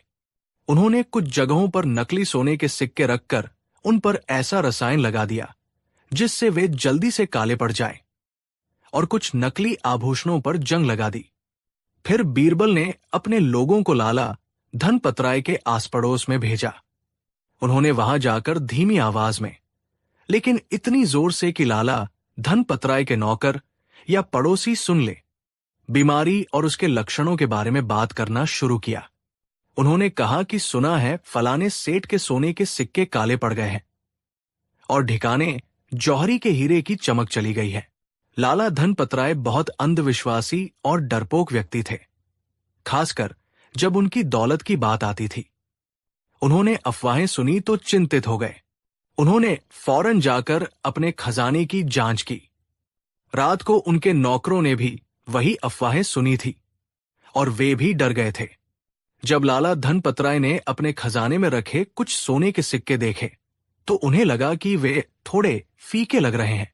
उनकी चांदी की कुछ चीजों पर भी उन्हें हल्की सी जंग नजर आई, जो शायद पहले से ही हो, लेकिन अब वे उन्हें ध्यान से देख रहे थे। उन्हें लगा कि अफवाह सच हो रही है। उन्हें याद आया कि उन्होंने भी दूसरों को धोखा देकर और मुनाफाखोरी करके काफी धन कमाया था और वे अपनी दौलत का बहुत ज्यादा घमंड भी करते थे। लाला धनपतराय का चैन उड़ गया। उन्हें रात भर नींद नहीं आई। उन्हें हर पल डर सता रहा था कि कहीं उनकी सारी दौलत बर्बाद न हो जाए। उनकी भूख मर गई, उनके चेहरे की रौनक चली गई और उसकी जगह चिंता और भय ने ले ली। जिस दौलत पर उन्हें इतना घमंड था, वही अब उनके लिए सबसे बड़ी दुश्मन बन गई थी। उन्होंने कई पंडितों और वैद्यों को बुलाया। पंडितों ने तरह तरह के पूजा पाठ बताए और वैद्यों ने अजीबोगरीब दवाइयां दी, लेकिन लाला धनपतराय की चिंता कम नहीं हुई। उन्हें अपनी दौलत में और ज्यादा लक्षण दिखने लगे। उन्हें लगने लगा कि उनके हीरे चमक खो रहे हैं, उनके मोती फीके पड़ रहे हैं। ये सब उनकी चिंता और डर का नतीजा था, लेकिन उन्हें ये सच लग रहा था। लाला धनपतराय का घमंड पूरी तरह से टूट गया। वे समझ नहीं पा रहे थे कि क्या करें। उनकी सारी दौलत उनके सामने पड़ी थी, लेकिन वे उसे खोने के डर से कांप रहे थे। जिस दौलत को वे अपनी ताकत समझते थे, वो अब उनकी सबसे बड़ी कमजोरी बन गई थी। 7 दिन बीत गए। बीरबल द्वारा दी गई समय सीमा पूरी हो गई। अगले दिन दरबार लगा। लाला धनपतराय, जो कुछ दिन पहले तक रौबदार दिखते थे, आज डरे हुए, थके हुए और कमजोर दिख रहे थे। उनके चेहरे पर चिंता की गहरी लकीरें थी। बादशाह अकबर ने लाला धनपतराय को देखा और पूछा, सेठ जी, क्या बात है? आप इतने परेशान क्यों दिख रहे हैं? आपकी सेहत ठीक नहीं लगती। लाला धनपतराय कांपते हुए बोले, जहांपनाह, मुझे माफ कर दीजिए। मैं बहुत बड़ी मुसीबत में हूं। शहर में फैली बीमारी, मुझे लगता है मुझे भी वो बीमारी हो गई है। मेरी दौलत बर्बाद हो रही है। उन्होंने रोते हुए अपनी कहानी सुनाई, कैसे उन्हें अपनी दौलत में लक्षण दिख रहे हैं और कैसे उन्हें रात भर नींद नहीं आ रही है। अकबर ने बीरबल की ओर देखा। बीरबल मुस्कुरा रहे थे। बीरबल आगे आए और बोले, सेठ जी, क्या मैंने आपसे नहीं कहा था कि आपकी दौलत ही आपके लिए मुसीबत बन सकती है? और क्या मैंने ये भी नहीं कहा था कि दौलत हर चीज नहीं खरीद सकती? लाला धनपतराय ने सिर झुका लिया। हाँ बीरबल जी, आप सही कह रहे थे। मैं अपनी गलती मानता हूं।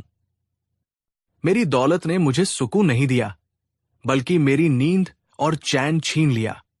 बीरबल ने अकबर से कहा, जहांपनाह, ये कोई बीमारी नहीं है। ये सिर्फ सेठ जी के मन का डर और उनकी गलत कमाई और घमंड का नतीजा है। मैंने बस शहर में एक छोटी सी अफवाह फैलाई थी और उस अफवाह ने सेठ जी के दिल में डर पैदा कर दिया, क्योंकि वे जानते थे कि उन्होंने दूसरों को ठगा है और वे अपनी दौलत का बहुत ज्यादा घमंड करते हैं। उनका डर और लालच ही उनकी दौलत के लक्षणों के रूप में उन्हें दिखाई देने लगे। उनकी दौलत जस की तस है। ये बीमारी सिर्फ उनके मन में थी और इस मानसिक बीमारी का इलाज सिर्फ दौलत से नहीं हो सकता। इसका इलाज है अपनी गलतियों को स्वीकार करना, घमंड छोड़ना और दूसरों का सम्मान करना। बीरबल ने लाला धनपतराय से कहा, सेठ जी, आपने अपनी दौलत से बहुत कुछ खरीदा होगा, लेकिन क्या आप अपनी दौलत से सुकून की नींद खरीद सकते हैं? क्या आप अपनी दौलत से दूसरों का सच्चा सम्मान खरीद सकते हैं? क्या आप अपनी दौलत से मन की शांति खरीद सकते हैं? नहीं, ये चीजें दौलत से नहीं मिलती। ये चीजें मिलती हैं अच्छे कर्मों से, ईमानदारी से, दूसरों का भला करने से और विनम्रता से। आपने अपनी दौलत के घमंड में मेरा अपमान किया, ये सोचकर कि मेरी बुद्धि और मेरा सम्मान आपकी दौलत के आगे कुछ नहीं। लेकिन आज आपकी यही दौलत आपके लिए बोझ बन गई और मेरी बुद्धि ने आपको ये एहसास कराया कि दौलत ही सब कुछ नहीं है। आपने अपनी दौलत से मुझे खरीदा नहीं, बल्कि अपनी दौलत की वजह से खुद को मुसीबत में डाल लिया। लाला धनपतराय की आंखों से आंसू बहने लगे। उन्हें अपनी गलती का सच्चा एहसास हुआ। उन्होंने बीरबल के पैरों में गिरकर माफी मांगी। मुझे माफ कर दीजिए बीरबल जी, मैं अपनी दौलत के नशे में अंधा हो गया था। मैंने आपका और आपकी बुद्धि का अपमान किया। आज मुझे समझ आया कि सच्चा धन क्या होता है। बीरबल ने उन्हें उठाया और कहा, उठिए सेठ जी, गलती मानना सबसे बड़ा पश्चाताप है। अपनी दौलत का उपयोग अच्छे कामों में कीजिए, जरूरतमंदों की मदद कीजिए, ईमानदारी से व्यापार कीजिए, घमंड छोड़िए और विनम्र बनिए। जब आप ऐसा करेंगे तो आपकी दौलत आपको खुशी और सुकून देगी, न कि डर और चिंता। अकबर बहुत खुश हुए। उन्होंने बीरबल की बुद्धि और इंसान के मन को समझने की क्षमता की खूब प्रशंसा की। उन्होंने लाला धनपतराय को माफ कर दिया, लेकिन उन्हें सलाह दी कि वे बीरबल की बातों को हमेशा याद रखें। लाला धनपतराय उस दिन के बाद पूरी तरह बदल गए। उन्होंने अपना घमंड छोड़ दिया। वे लोगों के साथ विनम्रता से पेश आने लगे। उन्होंने अपनी दौलत का इस्तेमाल समाज सेवा में करना शुरू कर दिया। उन्होंने गरीबों के लिए कुएं खुदवाए, पाठशालाएं बनवाई और भूखों को खाना खिलाया। धीरे धीरे लोगों का उनके प्रति नजरिया बदल गया। अब लोग उनकी दौलत के कारण नहीं, बल्कि उनके अच्छे स्वभाव और परोपकारी कार्यों के कारण उनका सम्मान करते थे। लाला धनपतराय ने आखिरकार सीख लिया था कि दौलत केवल एक साधन है, साध्य नहीं। सच्चा धन इंसान का चरित्र, उसके कर्म और उसका दूसरों के प्रति व्यवहार होता है। और बीरबल ने एक बार फिर यह साबित कर दिया था कि घमंड कितना भी ऊंचा क्यों न हो, बुद्धि और विनम्रता उसे झुका ही देती है। यह कहानी बीरबल की बुद्धिमत्ता और इंसान की फितरत की गहरी समझ का एक और शानदार उदाहरण बन गई, जो ये सिखाती है कि असली दौलत दिल में होती है, तिजोरी में नहीं। कहानी 6। एक दिन जब दरबार लगा हुआ था, एक अजीबोगरीब मामला सामने आया। 2 महिलाएं, दोनों लगभग एक ही उम्र की, रोती बिलखती, आपस में झगड़ती हुई दरबार में दाखिल हुई। उनके कपड़े फटे हुए थे, बाल बिखरे हुए थे और उनके चेहरे पर गहरे दुख और गुस्से के भाव थे। उनके पीछे कुछ लोग भी थे जो उन्हें रोकने की कोशिश कर रहे थे, लेकिन वे दोनों महिलाएं सीधे बादशाह के सामने पहुंच गई और एक साथ चिल्लाने लगी, न्याय की गुहार लगाने लगी। बादशाह अकबर, जो ऐसे अप्रत्याशित शोर शराबे के आदी नहीं थे, थोड़ा असहज हुए। उन्होंने अपने वजीर से पूछा, ये क्या माजरा है? इन औरतों को क्या हुआ है और ये दरबार में इस तरह क्यों झगड़ रही हैं? वजीर ने आगे बढ़कर विनम्रता से कहा, जहांपनाह, ये 2 औरतें हैं जो एक ही आदमी की पत्नी होने का दावा कर रही है। दुर्भाग्यवश उस आदमी का हाल ही में निधन हो गया है और अब ये दोनों उसकी संपत्ति पर और खुद को उसकी असली विधवा घोषित करने के लिए लड़ रही है। अकबर ने दोनों औरतों को ध्यान से देखा। एक का नाम शांति था, जो दिखने में सीधी सादी और थोड़ी दबी हुई लग रही थी। उसकी आंखों में आंसू थे और उसका दुख सच्चा लग रहा था, लेकिन वो अपनी बात ठीक से कह नहीं पा रही थी। दूसरी का नाम मालती था, जो ज्यादा तेजतर्रार और मुखर लग रही थी। उसकी आंखों में भी आंसू थे, लेकिन उनमें दुख से ज्यादा रोष और दृढ़ता थी। वो अपनी बात बहुत जोर देकर कह रही थी और दूसरी औरत को झूठा साबित करने की पूरी कोशिश कर रही थी। अकबर ने उन्हें शांत होने का आदेश दिया और कहा, एक एक करके अपनी बात कहो। बताओ, पूरा माजरा क्या है और तुम्हारा पति कौन था? पहले मालती आगे आई। उसने जोर जोर से रोना शुरू किया और कहा, जहांपनाह, मैं इस शहर के जाने माने व्यापारी और विद्वान श्री रोशन लाल की इकलौती पत्नी हूं। हम कई सालों से विवाहित थे। दुर्भाग्य से कुछ दिन पहले एक दुर्घटना में उनका निधन हो गया। लेकिन ये औरत, उसने शांति की ओर इशारा करते हुए कहा, अचानक प्रकट हुई है और दावा कर रही है कि वो भी रोशन लाल की पत्नी थी। ये सरासर झूठ है। ये सिर्फ उनकी संपत्ति हड़पना चाहती है। मैं उनसे प्रेम करती थी और मैं ही उनकी असली विधवा हूं। मालती ने कुछ पड़ोसियों और रिश्तेदारों को भी बुलवाया जो उसकी बात का समर्थन कर रहे थे। उन्होंने गवाही दी कि वे मालती को ही रोशन लाल की पत्नी के तौर पर जानते थे और उन्होंने कभी दूसरी औरत को उनके घर में नहीं देखा। इसके बाद शांति की बारी आई। शांति कांप रही थी, लेकिन उसने हिम्मत जुटाकर बोलना शुरू किया। उसकी आवाज धीमी और दुख भरी थी, लेकिन उसकी बातों में एक सच्चाई थी। मालिक, मैं भी रोशन लाल की पत्नी हूं। हां, यह सच है कि मैं शहर से थोड़ी दूर एक छोटे से गांव में रहती थी। हमारे विवाह को भी कई साल हो गए थे। रोशन जी शहर में व्यापार करते थे और अक्सर वही रहते थे, लेकिन हर महीने या 2 महीने में एक बार मुझसे मिलने आते थे और कुछ हफ्ते मेरे साथ बिताते थे। उन्होंने मुझसे कहा था कि शहर में कुछ मजबूरियां हैं जिनके कारण वे मुझे तुरंत अपने साथ नहीं रख सकते, लेकिन एक दिन वे मुझे भी शहर ले जाएंगे। मेरी शादी के गवाह गांव के लोग हैं। जब मुझे उनके निधन की खबर मिली तो मैं यहां आई, लेकिन यहां आकर पता चला कि वे शहर में किसी और के साथ रहते थे और वो औरत भी खुद को उनकी पत्नी बता रही है। मेरा दुख कोई कैसे समझेगा? मैंने अपना पति खोया है और अब ये औरत मुझसे मेरा हक छीनना चाहती है। मैं झूठ नहीं बोल रही हूं। मैं ही उनकी असली पत्नी हूं। शांति ने भी अपने गांव से कुछ लोगों को बुलाया था जो उसकी बात का समर्थन कर रहे थे। उन्होंने बताया कि रोशन लाल अक्सर उनके गांव आते थे और शांति के साथ रहते थे और वे उन्हें शांति के पति के तौर पर जानते थे। अब मामला और भी पेचीदा हो गया था। दोनों तरफ से गवाह थे, दोनों तरफ से दावे थे और दोनों कहानियां अपने अपने तरीके से सच लग रही थी। अगर रोशन लाल ने 2 शादियां की थी तो क्या यह कानूनी था? क्या उन्होंने पहली पत्नी को बताए बिना दूसरी शादी की थी? और अगर उन्होंने दोनों शादियां की थी तो असली पत्नी कौन थी? या क्या एक औरत झूठ बोल रही थी? अकबर और दरबार के बाकी मंत्रीगण परेशान हो गए। ये मामला न केवल संपत्ति का था, बल्कि एक मृत व्यक्ति की पहचान, 2 महिलाओं के जीवन और सामाजिक सम्मान का भी था। कानून के हिसाब से यह तय करना मुश्किल था कि कौन सही कह रहा है। गवाहियां विरोधाभासी थी। कोई स्पष्ट सबूत, जैसे कि विवाह प्रमाण पत्र, उस समय के रिवाजों के अनुसार दोनों में से किसी के पास नहीं था जो दूसरे के दावे को पूरी तरह खारिज कर सके। रोशन लाल खुद अब थे नहीं जो सच्चाई बता सके।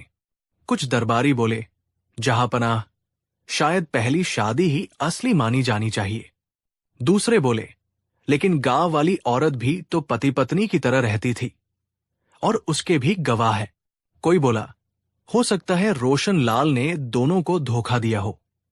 एक दरबारी ने सुझाव दिया, संपत्ति को दोनों में बराबर बांट दिया जाए।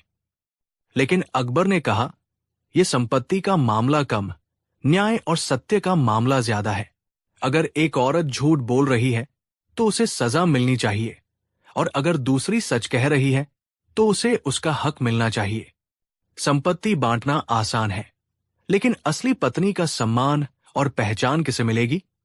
यह तय करना जरूरी है कि रोशन लाल की असली जीवन साथी कौन थी। अकबर ने इस जटिल स्थिति में अपनी लाचारी महसूस की। उन्होंने चारों ओर देखा और उनकी नजर बीरबल पर पड़ी, जो हमेशा की तरह शांत बैठे सब कुछ सुन रहे थे। उनके चेहरे पर कोई भाव नहीं था, लेकिन उनकी आंखों में एक गहरी सोच दिखाई दे रही थी। अकबर ने राहत की सांस ली। उन्होंने बीरबल को बुलाया और कहा, बीरबल, इस मामले ने मेरे सिर में दर्द कर दिया है। तुम ही बताओ, कैसे पता लगाया जाए कि इन दोनों में से रोशन लाल की असली पत्नी कौन थी। कानून और गवाहियां हमें उलझा रही है। कोई ऐसा तरीका बताओ जिससे सच सामने आ सके। बीरबल आगे बढ़े। उन्होंने दोनों औरतों को ध्यान से देखा। वे एक एक करके उनके पास गए, उनसे कुछ सवाल पूछे, लेकिन वे सवाल बहुत सामान्य थे। जैसे, आपका क्या नाम है? आपके पति क्या काम करते थे? आप कहाँ रहती हैं? उनके सवालों से ऐसा नहीं लग रहा था कि वे मामले की गहराई में जा रहे हैं। दरबारियों को लगा कि शायद इस बार बीरबल भी इस पहेली को नहीं सुलझा पाएंगे। बीरबल ने थोड़ी देर सोचा, फिर बादशाह से कहा, जहांपनाह, ये मामला वाकई पेचीदा है। कागजात और गवाहियां अक्सर झूठ बोल सकती है, लेकिन एक इंसान का दिल और उसकी भावनाएं शायद ही कभी झूठ बोले। मुझे इस मामले को सुलझाने के लिए थोड़ा समय और एक अनोखी मदद चाहिए। अकबर ने पूछा, कैसी मदद बीरबल? बीरबल ने कहा, मुझे एक खाली कमरा चाहिए और कुछ चीजें, और मुझे इन दोनों औरतों को आज रात के लिए महल में रखने की अनुमति चाहिए। मैं कल सुबह दरबार में अपना फैसला सुनाऊंगा। अकबर सहमत हो गए। उन्होंने सिपाहियों को आदेश दिया कि दोनों औरतों को महल के भीतर सम्मानपूर्वक रखा जाए, लेकिन उन्हें एक दूसरे से अलग रखा जाए और उनसे कोई बात न करने दी जाए। बीरबल ने अपनी जरूरत की चीजों की एक सूची दी, जिसमें एक खाली कमरा, कुछ साधारण औजार और कुछ अन्य सामान शामिल थे। अगले दिन सुबह दरबार फिर से लगा। शहर भर में यह खबर फैल चुकी थी कि बादशाह के दरबार में दो पत्नियों के झगड़े का फैसला होने वाला है और बीरबल इस मामले को सुलझा रहे हैं। इसलिए दरबार में भारी भीड़ थी। सभी उत्सुकता से बीरबल का इंतजार कर रहे थे। दोनों औरतों को दरबार में लाया गया। शांति थोड़ी सहमी हुई लग रही थी, जबकि मालती अभी भी आत्मविश्वास से भरी हुई थी। शायद उसे लग रहा था कि उसके गवाहों और बातों से उसने दरबार को प्रभावित कर दिया है। बीरबल दरबार में दाखिल हुए। उनके चेहरे पर वही पुरानी शांति और आत्मविश्वास था। उन्होंने अकबर को सलाम किया और कहा, जहांपनाह, मैंने इस मामले पर बहुत विचार किया। जैसा कि मैंने कल कहा था, कागजात और गवाहियां हमेशा सच नहीं बताती, खासकर जब मामला दिल और रिश्तों का हो। ऐसे मामलों में हमें इंसान की भावनाओं और उसके स्वभाव को समझना होता है। बीरबल ने आगे कहा, मैंने कल रात दोनों महिलाओं से अलग अलग बात की। मैंने उनकी कहानियां सुनी, लेकिन उनसे सच का पता लगाना मुश्किल था। फिर मैंने एक योजना बनाई। बीरबल ने सिपाहियों को आदेश दिया कि वे एक ढका हुआ सामान दरबार में लाएं। सिपाही एक बड़ी सी चीज लेकर आए जो कपड़े से ढकी हुई थी। उसे देखकर दरबारियों में फुसफुसाहट होने लगी। बीरबल ने कहा, यह मामला एक ऐसे व्यक्ति का है जो अब इस दुनिया में नहीं है, लेकिन उनकी पहचान और उनका सम्मान अभी भी महत्वपूर्ण है। असली पत्नी वही होगी जो अपने पति के सम्मान और उनकी यादों की सबसे ज्यादा परवाह करेगी, न कि केवल उनकी संपत्ति की। बीरबल ने सिपाहियों को आदेश दिया कि कपड़े को हटाएं। कपड़े के हटते ही सब लोग चौंक गए। सामने एक सुंदर लेकिन बहुत ही भव्य और महंगा संगमरमर का ताबूत रखा था। उस ताबूत पर सोने और चांदी का काम किया हुआ था और वह किसी राजा के ताबूत जैसा लग रहा था। बीरबल ने कहा, जहांपनाह और आप सभी उपस्थित गण, मैंने सोचा कि रोशनलाल, जो शहर के एक प्रतिष्ठित व्यक्ति थे, उनके लिए एक भव्य और सम्मानजनक स्मारक होना चाहिए। उनकी असली पत्नी के लिए इससे बढ़कर और कोई काम नहीं हो सकता कि वो अपने पति के लिए एक ऐसा ताबूत बनवाएं जिसमें वे शांति से विश्राम कर सकें और जिसकी सुंदरता को लोग सदियों तक याद रखें। फिर बीरबल दोनों महिलाओं की ओर मुड़े और कहा, यह ताबूत मैंने खास तौर पर बनवाया है। यह बहुत कीमती है और इसे बनाने में काफी धन लगा है। आप दोनों दावा कर रही है कि आप रोशन लाल की असली पत्नी हैं। मैं चाहता हूं कि आप दोनों में से जो भी खुद को उनकी असली पत्नी साबित करना चाहती है, वो इस ताबूत को अपने पति के लिए स्वीकार करे। जो इसे स्वीकार करेगी और कहेगी कि वो इसे अपने पति के लिए बनवाएगी, वही रोशन लाल की असली पत्नी मानी जाएगी। बीरबल का ये प्रस्ताव सुनकर दरबार में सन्नाटा छा गया। ये उम्मीद से बिल्कुल अलग फैसला था। संपत्ति के बंटवारे या रिश्ते के सबूत मांगने के बजाय बीरबल ने एक भव्य ताबूत का प्रस्ताव रख दिया था। सबसे पहले मालती आगे बढ़ी। उसने ताबूत को देखा। उसकी आंखों में लालच की चमक आई, जिसे उसने छुपाने की कोशिश की। उसने सोचा, यह ताबूत बहुत महंगा है। अगर मैं इसे स्वीकार करती हूं तो मैं खुद को उसकी असली पत्नी साबित कर दूंगी और सारी संपत्ति मुझे मिल जाएगी। यह ताबूत तो बस एक चीज है, संपत्ति इससे कहीं ज्यादा है। मालती ने अपने चेहरे पर दुख का मुखौटा चढ़ाया और कहा, हां जहां पनाह, मैं मालती रोशन लाल की असली पत्नी हूं। मैं इस ताबूत को स्वीकार करती हूं। यह मेरे प्यारे पति के लिए एक उचित सम्मान है। मैं ये ताबूत बनवाऊंगी और उन्हें पूरे सम्मान के साथ इसमें दफनाऊंगी। ये मेरा पत्नी होने का कर्तव्य है। उसने ताबूत को छूने के लिए हाथ बढ़ाया। फिर शांति की बारी आई। शांति ताबूत को देख रही थी, लेकिन उसके चेहरे पर लालच या चमक नहीं थी। उसके आंसू बह रहे थे और उसके चेहरे पर गहरा दुख और पीड़ा थी।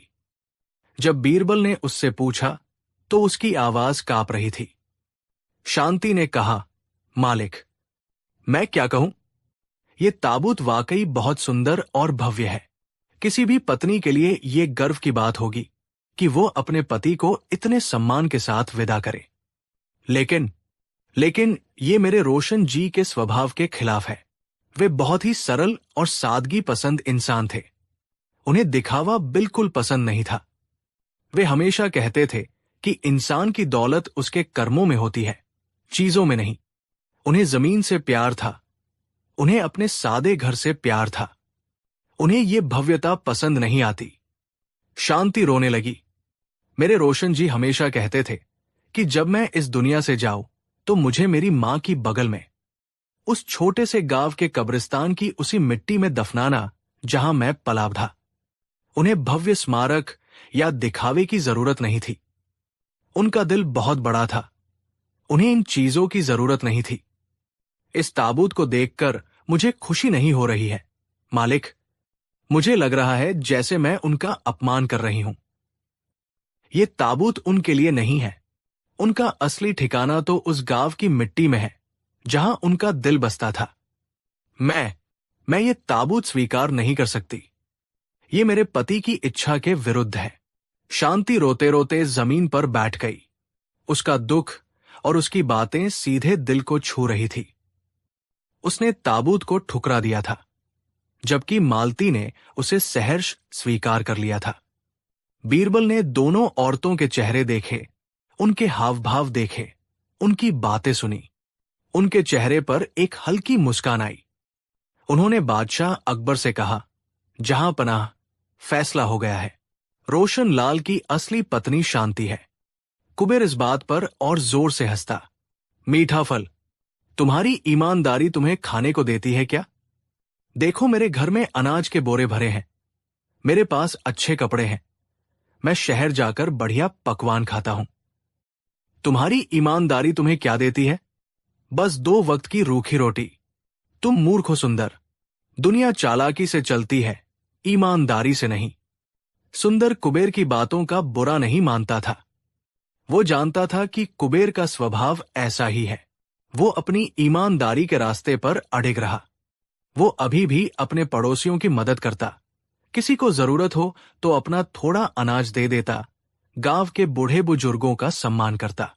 उसकी छोटी सी झोपड़ी में संतोष और शांति का वास था, जबकि कुबेर के बड़े घर में धन तो था, पर संतोष नहीं। वो हमेशा और ज्यादा कमाने की लालच में रहता था। एक बार ऐसा हुआ कि गांव में फसल अच्छी नहीं हुई। सूखा पड़ गया था। सुंदर की फसल तो और भी कम हो गई। गांव के कई लोग मुश्किल में आ गए। उनके पास खाने के लिए ज्यादा कुछ नहीं था। कुबेर के पास पिछले साल का काफी अनाज जमा था, क्योंकि वह मुनाफाखोरी के लिए स्टॉक रखता था। गांव वालों ने उससे मदद मांगी, कम से कम कुछ अनाज उधार देने या सस्ते दाम पर बेचने की विनती की, लेकिन कुबेर ने साफ इनकार कर दिया। उसने कहा, यह मेरा अनाज है, मैंने अपनी मेहनत से कमाया है, तुम्हें चाहिए तो मुंहमांगे दाम देने होंगे, मुफ्त में या सस्ते में कुछ नहीं मिलेगा। गांव वाले निराश हो गए। ऐसे कठिन समय में सुंदर ने वो किया जिसकी किसी को उम्मीद नहीं थी। उसके पास भी अनाज बहुत थोड़ा था, मुश्किल से उसके परिवार के लिए कुछ महीनों का। लेकिन उसने देखा कि गांव के बच्चे भूखे हैं, बूढ़े कमजोर हो रहे हैं। उसका दिल पसीज गया। उसने अपने अनाज का एक हिस्सा निकाला और गांव वालों में बांट दिया। उसने कहा, हम सब एक ही गांव के हैं, मुसीबत में एक दूसरे का साथ नहीं देंगे तो कौन देगा? मेरे पास ज्यादा नहीं है, लेकिन जो है उसमें सब थोड़ा थोड़ा बांट लेते हैं। भगवान चाहेंगे तो अच्छे दिन जरूर आएंगे। सुंदर के इस काम से गांव वाले बहुत प्रभावित हुए। उन्होंने सुंदर को दुआएं दी और उसकी इंसानियत की तारीफ की। कुबेर ने यह देखा तो और ज्यादा चिढ़ा। उसने सोचा, देखो इस मूर्ख को, खुद गरीब है और जो थोड़ा बहुत है वो भी बांट रहा है। ऐसे लोग हमेशा गरीब ही रहेंगे। उसने सुंदर के इस काम का भी मजाक उड़ाया। समय बीता, अगला साल आया और इस बार बारिश अच्छी हुई। सुंदर ने दोगुनी मेहनत की। उसने अपनी जमीन को और बेहतर बनाया। इस साल उसकी फसल बहुत अच्छी हुई, शायद पिछले कई सालों में सबसे अच्छी। उसके खेत सुनहरे दानों से भर गए। इधर कुबेर ने अपनी पुरानी आदत नहीं छोड़ी थी। उसने सोचा कि इस बार फसल अच्छी हुई है तो वो मिलावट करके और धोखे से ज्यादा मुनाफा कमाएगा। उसने अपने अनाज में कंकड़ और मिट्टी मिलाई और शहर के बड़े व्यापारियों को बेचने चला गया। वो ये भी सोच रहा था कि अब सुंदर से ज्यादा अमीर बनकर दिखाएगा। कुबेर एक बड़े शहर में पहुंचा जहां एक बड़ा बाजार लगा था। उसने अपना मिलावटी अनाज एक बड़े व्यापारी को बेचने की कोशिश की।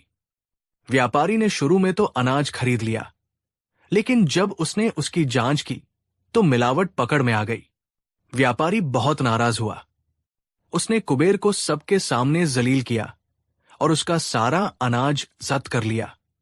व्यापारी ने कहा, तुम जैसे बेईमान लोग बाजार का नाम खराब करते हैं। तुम सड़ा हुआ माल बेचकर लोगों को धोखा देते हो। तुम्हारा ये अनाज तो किसी काम का नहीं है, इसे फेंक देना ही ठीक है। कुबेर का सारा अनाज चला गया और उसे एक पैसा भी नहीं मिला। ऊपर से उसकी बदनामी हुई सो अलग। वो शहर से निराश होकर वापस गांव लौट रहा था। रास्ते में उसकी मुलाकात एक दूसरे व्यापारी से हुई जो गांव की तरफ जा रहा था। इस व्यापारी के पास बहुमूल्य हीरे और जवाहरात थे, जिन्हें वो बादशाह अकबर के दरबार में बेचने ले जा रहा था। कुबेर की लालच भरी आंखों ने व्यापारी के सामान को पहचान लिया। उसके शैतानी दिमाग में एक योजना आई। कुबेर ने उस व्यापारी से दोस्ती करने की कोशिश की। उसने झूठ बोला कि वह भी शहर से ही आ रहा है और उसी गांव के पास रहता है। उसने व्यापारी को रात अपने घर रुकने का न्योता दिया, ये कहते हुए कि रास्ते में रात बिताना सुरक्षित नहीं है। सीधा सादा व्यापारी कुबेर की बातों में आ गया। रात को जब व्यापारी सो गया तो कुबेर ने मौका देखकर उसके हीरे और जवाहरात चुरा लिए और उन्हें जमीन में एक गुप्त जगह पर छिपा दिया। सुबह उसने ऐसे दिखाया जैसे कुछ हुआ ही न हो। व्यापारी उठा और अपना सामान देखकर दंग रह गया। उसका सारा कीमती सामान गायब था। उसने कुबेर से पूछा, लेकिन कुबेर ने अनजान बनने का नाटक किया और कहा कि उसे कुछ नहीं पता, शायद रात में कोई चोर आ गया होगा। बेचारा व्यापारी रोता बिलखता रह गया। उसके पास बादशाह को देने के लिए कुछ नहीं था। व्यापारी हिम्मत करके आगरा पहुंचा और सीधे बादशाह अकबर के दरबार में न्याय की गुहार लगाई। उसने पूरी कहानी सुनाई, कैसे वो कुबेर नाम के एक आदमी के घर रुका और उसका सारा सामान चोरी हो गया। उसने कुबेर का हुलिया बताया और गांव का नाम भी बताया।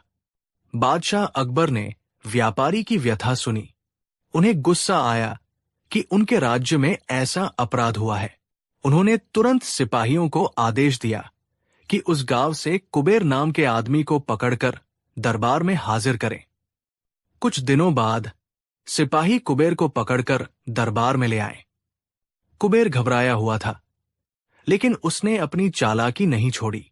उसने अकबर के सामने हाथ जोड़कर कहा, जहांपनाह, मुझ पर झूठा इल्जाम लगाया जा रहा है। मैंने इस व्यापारी का कोई सामान नहीं चुराया। ये जरूर कोई और होगा। मैं तो एक सीधा सादा किसान हूं। व्यापारी ने कुबेर को पहचान लिया और चिल्लाया, यही है मालिक।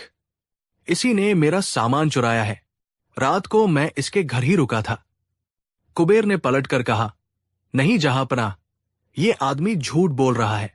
ये शायद किसी और के घर रुका होगा और अब मुझे फंसाना चाहता है। मामला फिर से पेचीदा हो गया। दोनों तरफ से दावे थे और कोई प्रत्यक्ष सबूत नहीं था। अकबर ने दरबारियों की ओर देखा, लेकिन कोई फौरन हल नहीं सुझा सका। फिर अकबर ने हमेशा की तरह बीरबल की ओर देखा। बीरबल, अकबर ने कहा, देखो ये कैसा मामला है। एक चोर है और एक पीड़ित, लेकिन कौन चोर है और कौन पीड़ित, ये पता लगाना मुश्किल हो रहा है। ये कुबेर बहुत शातिर लग रहा है। क्या तुम इस सच्चाई का पता लगा सकते हो? बीरबल हमेशा की तरह शांत थे। उन्होंने कुबेर और व्यापारी दोनों को ध्यान से देखा। फिर उन्होंने कुबेर की तरफ देखकर कहा, कुबेर, तुम कहते हो कि तुम सीधे सादे किसान हो। क्या तुम अपने खेत में ईमानदारी से काम करते हो? कुबेर थोड़ा अटक कर बोला, जी जहांपनाह, मैं बहुत मेहनती किसान हूं।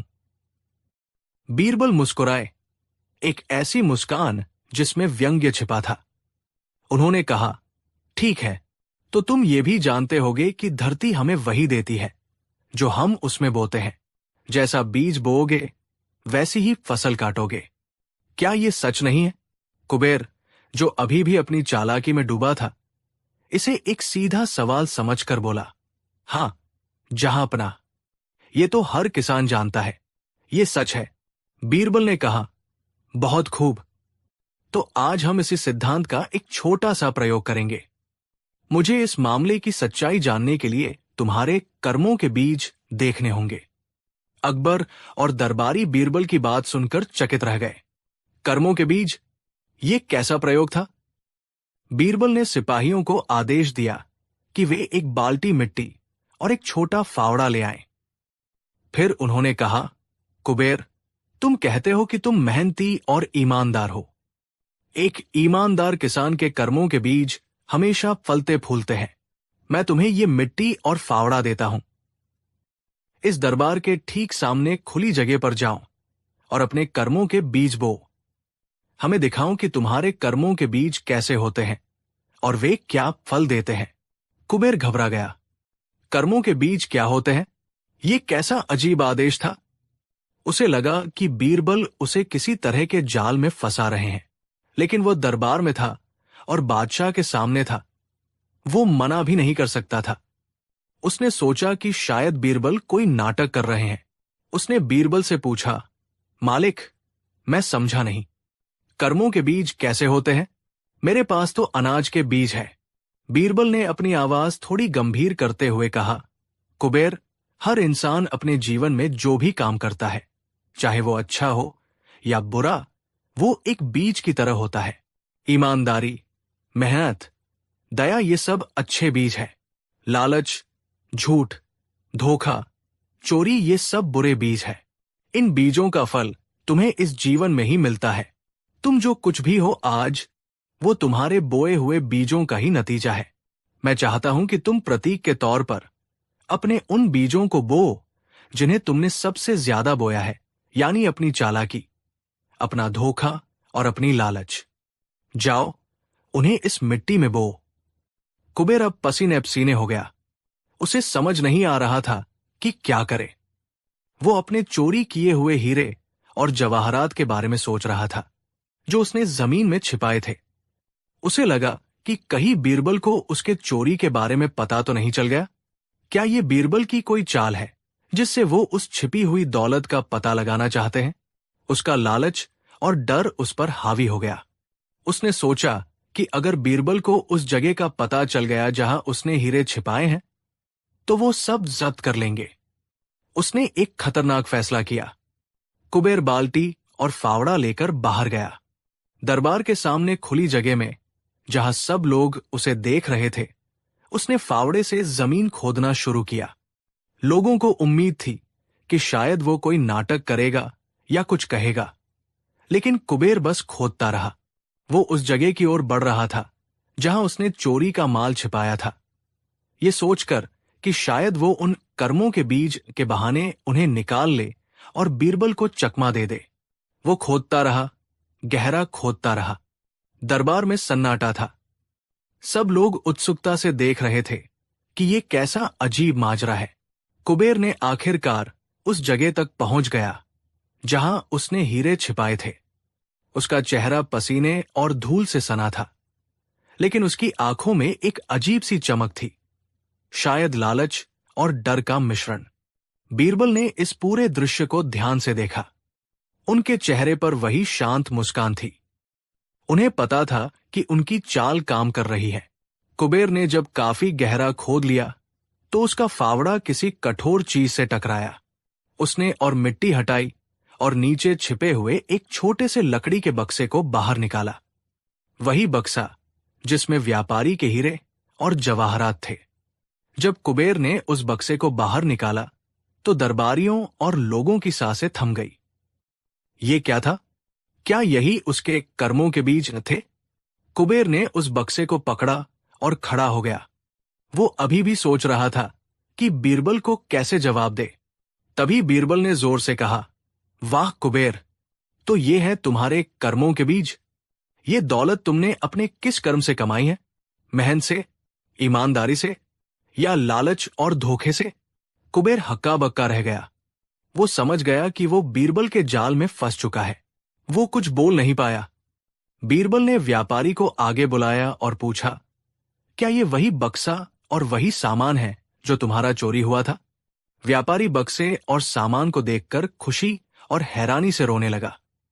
हाँ जहांपनाह, यही है, यही मेरा सारा सामान है। बीरबल ने अकबर से कहा, जहांपनाह, जैसा मैंने कहा था। कुबेर ने अपने कर्मों के बीज बोए और आज उसने उनका फल काटा है। उसने लालच और धोखे के बीज बोए थे और आज उन बीजों ने उसे ये चोरी का माल निकाल कर दिया है, जिससे उसकी सच्चाई सबके सामने आ गई है। ये उस सिद्धांत का जीता जागता उदाहरण है कि जैसा बोओगे वैसा काटोगे। उसने व्यापारी को धोखा दिया। ये उसका बुरा बीज था। आज उसी बीज का फल उसकी गिरफ्तारी के रूप में उसे मिल रहा है। इधर सुंदर, जो हमेशा ईमानदारी और मेहनत के बीज बोता रहा, उसे भी उसकी मेहनत का फल मिला है।